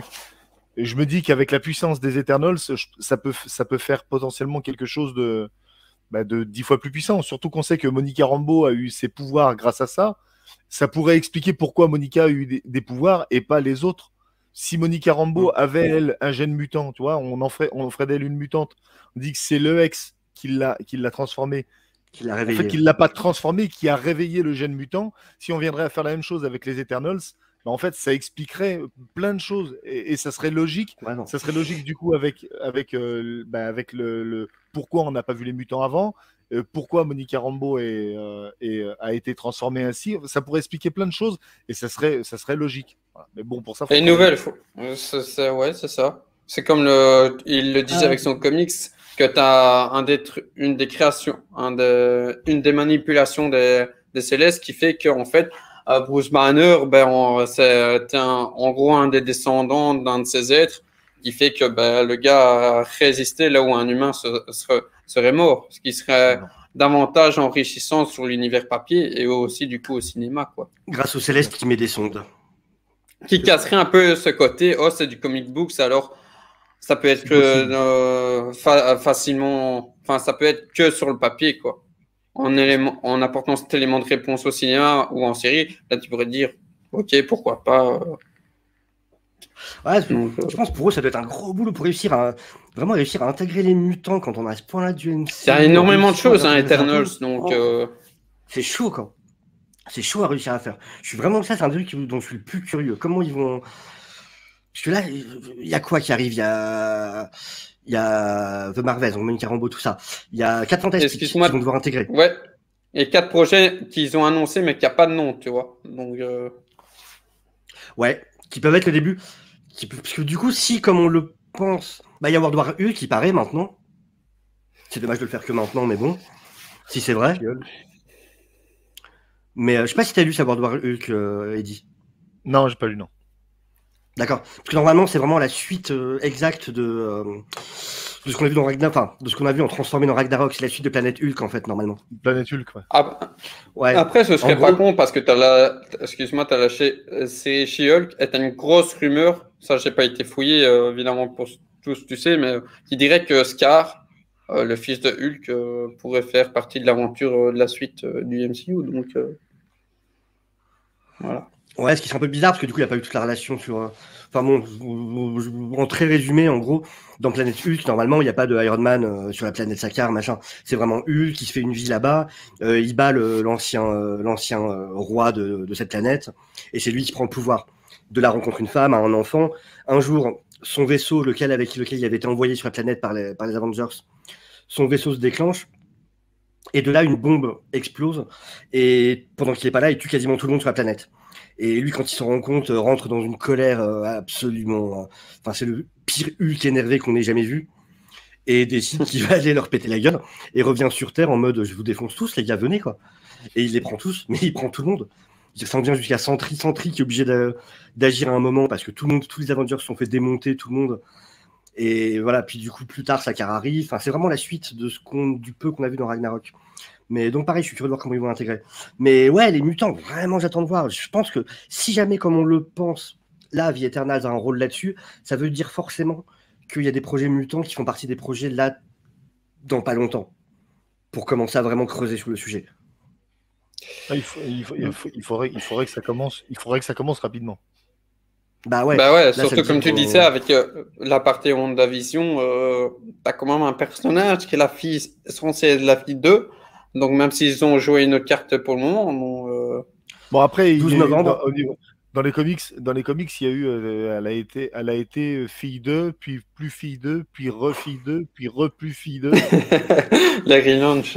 Alors c'est pire que ça. C'est vrai, pour la partie série WandaVision de tout ce que tu disais auparavant, il y a des choses à faire aussi pour House of M, etc. Donc, dans les comics, le Phi 2, c'est pas la pire partie du truc. La pire partie, c'est Sœur 2. Parce que les rapports entre Pietro et Wanda, selon les comics, selon qu'ils soient frangins ou pas, c'est assez glauque. Quand même, c'est Luke et Leia. Ouais, Empire. Ah oui, ok. Empire. Je me souviens d'une page de comics avec Wolverine qui les observe cachés dans un buisson. Et ça, c'est super glauque. Ouais, t'as Wolverine en mode... je crois que j'avais dû voir une image passer une fois sur le Twitter de ça. En mode stalker. Mais du coup, pour la diffusion, pour le replay, est-ce que vous auriez des choses à ajouter sur Eternal? Je sais pas, Eddy, toi qui nous a rejoint, des attentes, peut-être un acteur ou un personnage qui te parle plus que les autres Alors, il y avait Gemma Chan, j'ai hâte de voir, mais surtout, j'ai hâte de voir, moi, Salma Hayek.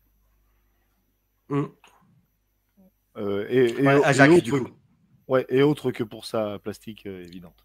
Ouais, non, pas de souci. Hein. Parce que j'aime beaucoup. On n'insinuait rien. Hein. Non, pas pour les dernières photos qu'on a vues sur Twitter, évidemment.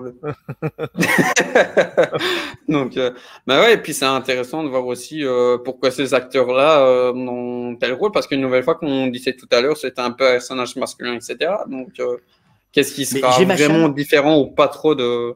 Et Gemma Chan, oui, t'allais dit. On est d'accord qu'elle a complètement un nom de waifu de série animée quand même, quoi. Avec le Chan. Gemma Chan, pour moi, c'est vraiment c'est le nom de waifu de série animée, quoi.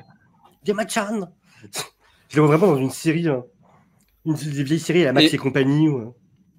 Et comics, dis-nous, pourquoi ça sent très bon pour toi? Bien que l'acteur est très charismatique. Maintenant, on va voir. Il a hâte de voir Superman chez Marvel, lui, c'est ça en fait.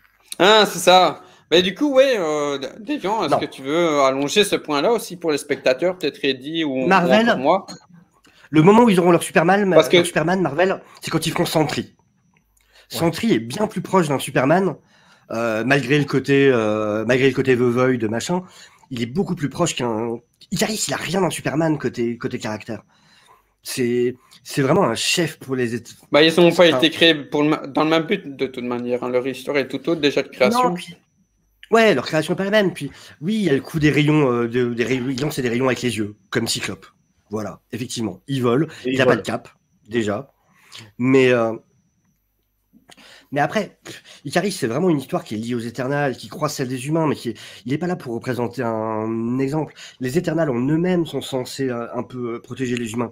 Mais Icaris a jamais ce truc de représenter l'espoir, d'être ce que l'humain peut être en mieux, machin. Il y a très peu des côtés de Superman. Si tu montres deux images, oui, tu peux les comparer, parce que tu vas montrer l'image de couve avec Icaris la tête levée avec ses deux rayons qui partent. Ah bah tiens, c'est Superman. Après, ça s'arrête là en vrai. Alors que Sentry, oui, il y a un côté qui est beaucoup plus développé là-dessus. Ou à la limite, j'ai envie de te dire, même un Blue Marvel est plus proche de Superman que Sentry même d'ailleurs. Ah ouais, je connais moins ça. Blue Marvel, c'est un retcon. C'est un retcon dans l'histoire de Marvel, Blue Marvel. Blue Marvel, c'est censé, dans la nouvelle histoire de Marvel, être le premier super-héros noir, qui était une sorte de Superman, qui était ultra puissant, mais qui, justement, et c'est marrant parce que du coup, ça rejoint ce que tu disais tout à l'heure sur le côté House of M. Parce que, justement, c'est ce qui est arrivé à Blue Marvel. Il a été effacé de la mémoire des gens. Donc, c'est encore moins con ce que tu dis. Non pas que je disais que c'était con au départ, mais c'est encore moins con parce que c'est un truc qui a existé. Je viens d'y penser. Blue Marvel, c'est exactement ce qui s'est passé. Il a été effacé. Il pourrait jouer aussi cette carte-là, tu vois, excuse-moi de couper. Maintenant que j'y pense, c'est pas bête parce que Blue Marvel était trop puissant. En plus, à l'époque, ils avaient peur qu'un super-héros black ait autant de pouvoir. Et du coup, ils avaient réussi à le faire effacer de la mémoire générale. Et il a été caché, il a vécu une vie en se faisant passer pour quelqu'un de normal pendant très longtemps. Et les gens ne se rappelaient plus de son existence en tant que super-héros. Donc, c'est déjà arrivé dans les comics ce que tu dis, en fait. Mais c'est pas bête, hein, parce qu'une nouvelle fois, il y a tout ce côté émergence, on efface la mémoire des gens. Et Blue Marvel, il y a quoi comme film qui devrait sortir les prochaines années? Marvels. Marvels, ouais. Il y a déjà 2-3 noms de personnages qui sont liés fortement à Captain Marvel, qui ont même des pouvoirs similaires via cette pierre cosmique. Donc Blue Marvel pourrait aussi peut-être faire partie du lot, quoi. Blue Marvel, c'est vraiment... C'est des grosses portes, hein. En fait, aujourd'hui, avec tout ce qu'on en sait du cosmique, les portes sont très grandes. T'allais dire, Eddy? Non, dans Marvel, c'est Carol Danvers, Monica Rambeau, et c'est qui le troisième? C'est pas Kamala Khan. Je crois que c'est Miss Marvel. Miss Marvel. Ouais. Si. En tout cas, des noms sûrs, c'est ça que, comme tu dis, c'est ces trois-là, quoi. Et à votre avis, question à la con, forcément, il y a un caméo. Il y a toujours un caméo dans les films MCU. Qui serait le caméo pour... T'en as déjà donné un tout à l'heure, que moi je sentais comme ça depuis des années. Je m'étais dit, il faut le faire. Quoi, je parle de caméo, caméo de perso qu'on connaît déjà. Qu'on connaît déjà, tu penses? Il faut que ce soit le nouveau chef des Avengers. Tu penses? Le problème, c'est que les Avengers, c'est un peu... t'as eu la guerre Thanos. Donc je me dis, avec tout ce qui s'est passé, qu'ils doivent être séparés, un peu comme les Eternals, en fait. Du coup, je sais pas trop, quoi. Ah, moi, je pense à Sam Wilson. Ah, possible. Ah, oui, ouais, je vois, mais... Le nouveau Captain America, tu vois. Ça serait le plus logique. Ouais, ce serait logique par rapport au titre, au symbole qu'il représente, mais je sais pas. Ah, je vais vous demander, parce que forcément, il y a toujours un des anciens qui vient en caméo. Normalement, les MCU, ils font toujours ça. Donc forcément, il y en a un qui va apparaître là. Tu peux pas ni Tony Stark, ni Steve Rogers, ni Natasha Romanoff. Ant-Man, il correspond pas au genre de film. Non. Moi, je dirais... Hawkeye non plus. Je ne sais pas vous, mais celui qui m'a l'air... peut-être quand même, Bruce Banner, comme dans Shang-Chi. Bah, je sais pas, parce que dans Shang-Chi, tu remarques qu'il a l'air... C'est bizarre, parce que d'une, il a l'air très vieux, plus vieux qu'il devrait l'être normalement, et je sais pas si t'as fait gaffe. Ah, Vanda, je sais pas, je sais pas. Déjà, je ne savais pas pour Bruce, mais bon, pas de problème. Je pense qu'il la garde pour Doctor Strange. Ah, t'inquiète. C'est pas... Mais ouais, c'est une bonne question, ça, quand même. Mais je sais pas si t'as fait gaffe, Eddie, mais du coup, Bruce, il a un boîtier sur le bras, avec une lumière qui clignote. Bah, il a le bras toujours des suites de... Non, l'autre bras. Il a son bras en... Ah bah, alors il a son bras en écharpe, ça c'est normal, mais sur l'autre bras, en fait, il a un boîtier avec une lumière qui clignote. Et ça, on ne sait pas ce que c'est, on ne sait pas pourquoi. D'accord. Et ça, si tu revois la scène, tu fais gaffe. Tu le vois je regarde dès que le live est terminé. Eh ben, tu verras, il a un boîtier noir, et en fait, il y a une lumière qui clignote. Et ça, est-ce que c'est... Moi, je me demandais, est-ce que ça serait pas suite... Tu vois, par rapport à She-Hulk, est-ce qu'il y a eu un accident, il a donné son sang, ça a provoqué un problème chez lui, ça doit contrôler... je sais pas, il y a un truc, mais en tout cas, il y a un truc qui va être expliqué. Du coup, j'ai pas envie d'en parler, je me sens mal déjà, parce que j'ai spoilé. Ah, t'inquiète, c'est pas énorme. Mais du coup, non, ouais, pour revenir à ta question, c'est intéressant. Guardian de Wanda... Avec ce qu'on vient de dire du film, c'est qu'en Eternos, c'est des gens au pouvoir qui sont overcheatés, donc je vois que Wanda ou Doctor Strange pour ma part, mais je vois pas Wanda parce j'ai du mal à voir le lien quand même, hormis le côté du pouvoir hyper puissant. Elle est dans une position psychologique très particulière, Wanda, pour le moment. Elle est dans un truc très particulier psychologiquement. Elle est dans son truc reculé, machin, en train d'essayer de chercher ses gosses. Et puis Strange, c'est le truc du multiverse, quoi. Donc. T'allais dire, Eddie ? Non, j'allais dire justement, en fait, le fait qu'il soit overcheaté, ça serait intéressant de mettre quelqu'un qui a même pas le syndrome, le sérum de super soldat, en fait. Le gars qui viendrait les voir pour dire, bon les gars, vous êtes super puissants, ça serait cool si vous seriez avec nous, les Avengers, parce que bon, bah, aujourd'hui, on n'est plus grand chose, et puis, et qu'il l'enverrait chier, tu vois. Du coup, ce serait juste un caméo. De toute façon, je les vois pas rester. C'est vraiment ça en plus, les MCU avec leur petite vanne comme ça. Bah ouais, c'est ça. Ouais, ouais non, je sais pas. Peut-être que c'est un truc comme ça. Hein. Pour moi, ils trouveront un moyen de s'en débarrasser à la fin. Je pense pas qu'ils feront partie du MCU, les Eternals.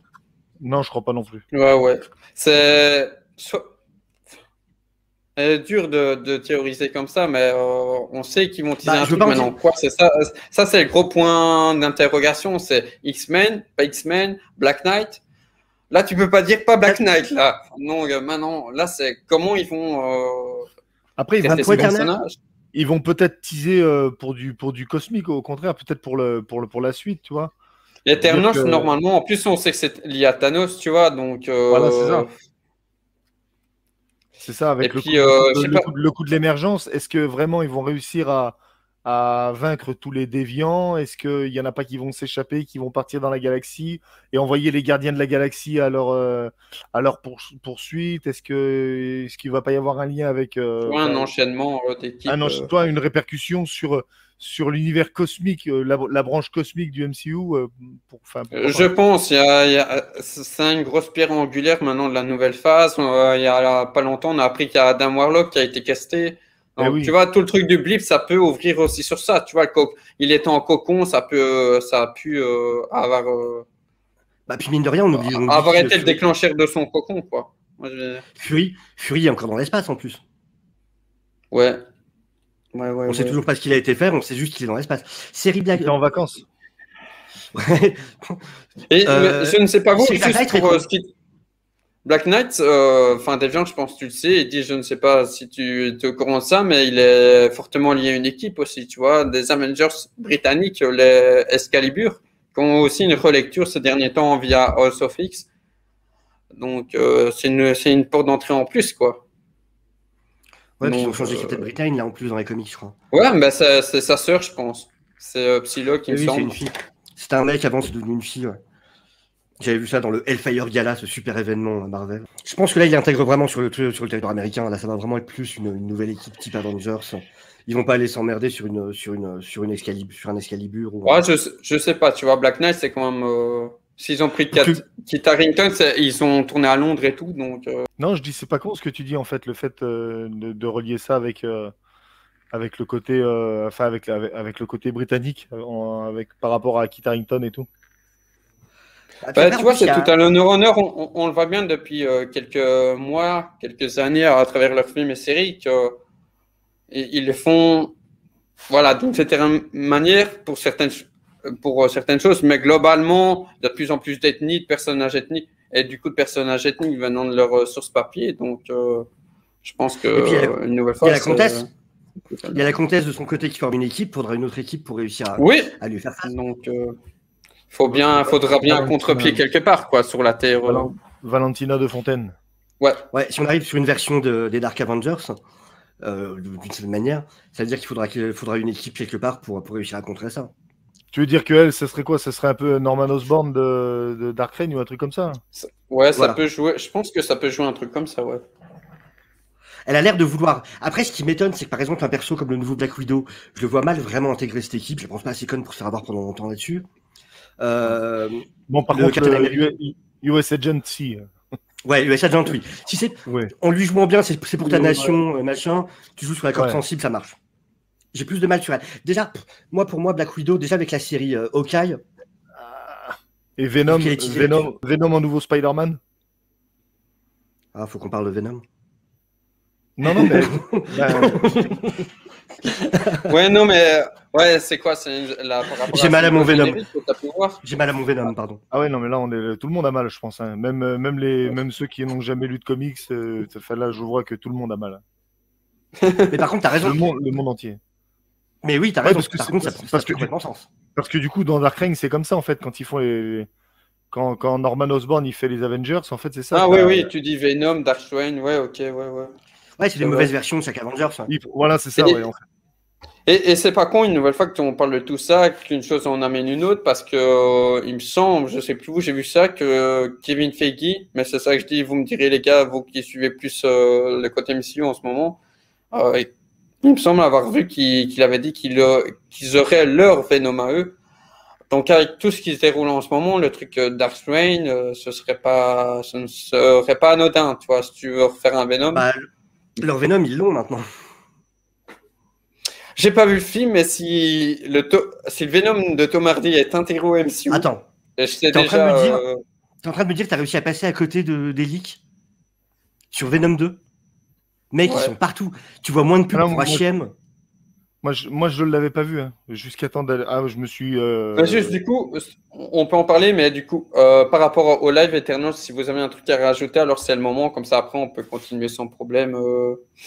Non, on peut parler de. Toi qui nous a rejoint Eternals, t'aurais un petit truc à rajouter Non, non, moi j'ai rien à rajouter. Non. Du coup, la seule chose que je veux dire, c'est que j'étais hypé pour le voir. Deviantport m'a donné encore plus envie. Ah, c'est vrai que ça a l'air très riche, les nouveaux runs. Moi, je te dis honnêtement, je l'ai pas vu, mais le trailer m'a déjà pas. C'était plus possible. Après, je me suis fait leaker la scène post-générique. Et ensuite, il était hors de question que je donne de l'argent à Sony. En fait, le principe, c'est je préfère voir un film pour critiquer, mais je veux pas participer à donner de l'argent pour leur dire vous avez raison, faites-en d'autres. Donc, je préfère pas le voir. Et donc, il y a la scène de combat de fin qui était déjà sur Internet, je l'ai maté sur YouTube. Et même le combat de fin. Ah, tu parles Venom, toi, là? Venom 2, ouais. Mais du coup, pour Eternals, si tu voulais rajouter un truc pour le replay d'Evian. Non, sur Eternals, on a fait le tour. Non, on a fait le tour.